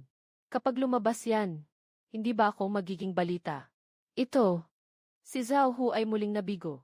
Ngunit sa pagkakataong ito, tinanggap niya ito ng buong puso. Isipin pa lang na ilagay ang chip sa Nando, no? 3, hindi ko talaga naisip ang problemang ito. Sige, walang problema. Hintayin niyo ako saglit. Pupunta ako para ayusin ang mga gamit ko. Sabi ko sa dalawa. At diretsong pumasok sa likod na imbakan. Nagtaka sina Zhu Dehao at Zhao Hu. Akala nila ay kailangan nilang ayusin ang mga bagahe at iba pa. Kaya't nagdala ako ng sira-sirang bag at umalis. Ito lang ang dala mo. Ano nang tungkol sa mga kagamitan? Kagamitan? Anong kagamitan? Ang utak ko ang pinakamakapangyarihang kagamitan. Tiningnan ko si Zhao Hu nang may pagdududa. Agad akong umikot at umalis sa tindahan. Sige na, siya ay isang teknisyan. Kahit ano basta magaling si Hawk Xiao. Anong sabihin niya, yun ang susundin. Kayo dalawa ay dumating na. Walang sasakyan, walang eroplano utang. Kailangan pa rin ng isang military vehicle, di ba? Meron. Si Zhu Dehao ay agad na sumenya sa kanila. Sandali lang. Isang karaniwang sasakyan at isang militar na sasakyan ang dumating. Tama. Sa buong buhay ko, hindi pa ako nakasakay sa militar na sasakyan. Magbigay daan. Ang dalawang sasakyan ay mabilis na tumatakbo sa kalsada. Naklind ako sa likod na upuan at nagsara ng mata upang magpahinga. Maglagay ng chip sa mga karaniwang ulo ng bala. Mas malaki ang ibig sabihin nito kaysa sa inaakala mo. Ang trajektoryo ng karaniwang bala, lalo na sa dulo. Apektado ito ng iba't ibang salik. Hangin, temperatura, humidity, paggalaw ng target, at iba pa. Ang tinatawag na end correction ay yung huling yugto bago tumama ang bala. Sa target, sa huling bahagi nito. Sa pamamagitan ng panloob na maliit na makinarya. Para sa pag-aayos ng postura. Upang itama ang mga pagkakaiba na ito. Pagkaraan ng ilang oras, dahan-dahang pumasok ang dalawang sasakyan. Sa isang kampo na mahigpit ang seguridad. Mataas na pader na may barbed wire. Tuwing 3 hakbang may bantay. Bawat 5 hakbang, isang bantay. Mga sundalo, nakaputok ang baril, nagrorotasyon. Pagpasok ko dito, naramdaman ko agad ang isang matinding kapangyarihan ng disiplina. Tunay ngang military camp ito. Ganito ang atmosfera, sobrang matindi. Ginoo Chen, nandito na tayo. Nang marinig iyon, niyayakap ko ang aking sira-sirang bag at bumaba sa sasakyan. Pagpasok sa gusali, ako'y labis na nagulat. Ito ay mas maganda kaysa sa aking tindahan. Malaking estruktura ng pabrika. Malawak ang espasyo. Iba't ibang uri ng mga maselang kagamitan ang tumatakbo. Mga tauhan na nakasuot ng iba't ibang damit. Nakasuot ng iba't ibang uri. Nakasuot ng iba't ibang uri ng mga kawani. Abala sila sa kani-kanilang mga tungkulin. At ang aking pagdating ay nakakuha ng atensyon ng lahat. At ang aking pagdating din. Hindi ba't si General Zhao iyon? Sino naman ang taong iyon sa likod? Hindi ko alam. Mukhang hindi naman siya isang malaking tao. Parang isang batang probinsyano. Huwag kang magbiro. Sino ang makakapagpa-escort kay General Zhao? Mayroon bang karaniwang tao? Inutusan ni Ginoong Wei ang lahat na itigil ang kanilang ginagawa. Lumapit kayo at magtipon. Sandali lang. Dozens of workers in uniforms ng industriya ng militar ay nakapila. Ipapakilala ko sa inyo. Ito ang director ng 7th Research Institute, si Zhu Dehao. Ito si Chen Yuanzhao. May-ari ng isang repair shop. Lahat ay sabay-sabay na tumingin sa akin. Naramdaman ko ang labis na pagkalito. Bakit nandito ang may-ari ng repair shop? Director Zhao. Pakisuyo, magbigay ka ng introduksyon sa lahat. Ito ay General. Mga Ginoo, dumating kami dito sa pagkakataong ito. Dahil sa bagay na ito. Sabi niya, kinuha ni Zhu Dehao mula sa maliit na kahon. Ang chip na ito. Ano ito? Hindi ko pa nakikita. Barko ba ito ng high-tech? Mukhang hindi pangkaraniwan. Pero hindi pa alam kung para saan ito. Lahat ay nagkatinginan at nagtaas ng ulo.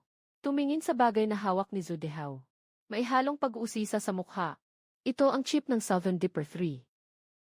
Southern Dipper no. 3. Hindi ba pinahinto na ang pananaliksik na ito? Siyentipikong teknolohiya, pera, oras. Lahat tayo ay walang nito. Bakit muling lumabas ito? Si Lao Wei bilang pinuno ng base. Agad na kinuha ang chip. At maingat na tiningnan ito. Hindi nakakagulat na ito ay self-dipper no. 3. Walang SIM na isang piraso. Hindi pa ako nakakakita ng ganitong teknolohiya.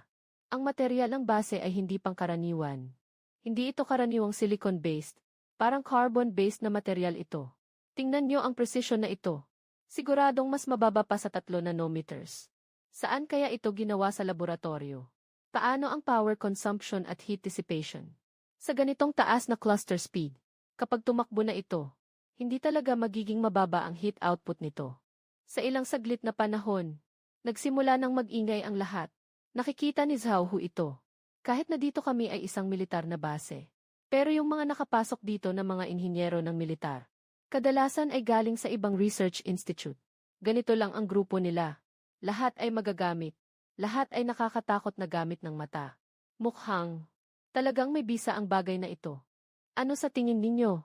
Pasensya na, General. Hindi namin maintindihan. Alam lang namin na hindi pangkaraniwan ang bagay na ito. Si Lao Wei ay tumawa ng mapait at umiling. Ang iba ay tumango na parang sumasang-ayon. Lahat sila ay mukhang nalilito. Si Zhao Hu ay nagmukhang nagalit. Akala niya ang mga tao rito ay napakahusay. Hindi niya akalain na sa isang maliit na chip, hindi nila ito maunawaan. Boss Chen, ikaw na ang tumulong sa kanila na ipakilala. Huminga ng malalim si Zhao Hu. Tumingin siya sa akin sa tabi. Mula nang pumasok ako, nakatingin ako sa paligid. Ang mga kagamitan at kapaligiran dito ay ibang-iba sa aking pagawaan. Ang mga kagamitan dito ay talagang kakaiba. Parang nasa langit at nasa lupa. Pero kahit na ganun, mabuti na rin. Ngunit ang paggamit ng ganitong grupo ng mga walang silbi ay talagang isang malaking pag-aaksaya. Tumawa ako ng bahagya. Lumapit ako sa harap ng lahat at kinuha ang chip. Sige, alam ko nang hindi kayo makapagbigay ng dahilan. Ngunit hindi ko inasahan na ganito kayo kahina. Nagtataka ang lahat at nagkunot ng noo. Sino ka ba, bata? Sino ang makakapasok dito? Hindi naman ang pinakamababang doktor. Itong batang ito mukhang hindi pa nga nakapagtapos ng kolehiyo. Bakit ang taas ng boses niya? Hindi ba siya natatakot na masaktan? Ang bagay na ito ay tinatawag na self-deferno. 3, alam niyo na ito, di ba? Ang pangunahing unit ng operasyon nito. Gumagamit ito ng 114 na sequence ng mga core. Normal lang na hindi niyo maintindihan. 114 na sequence ng mga core. Ano ba to? Paano kapag nag-operate na? Paano ang paglabas ng init? Naayos ko na ito para sa inyo.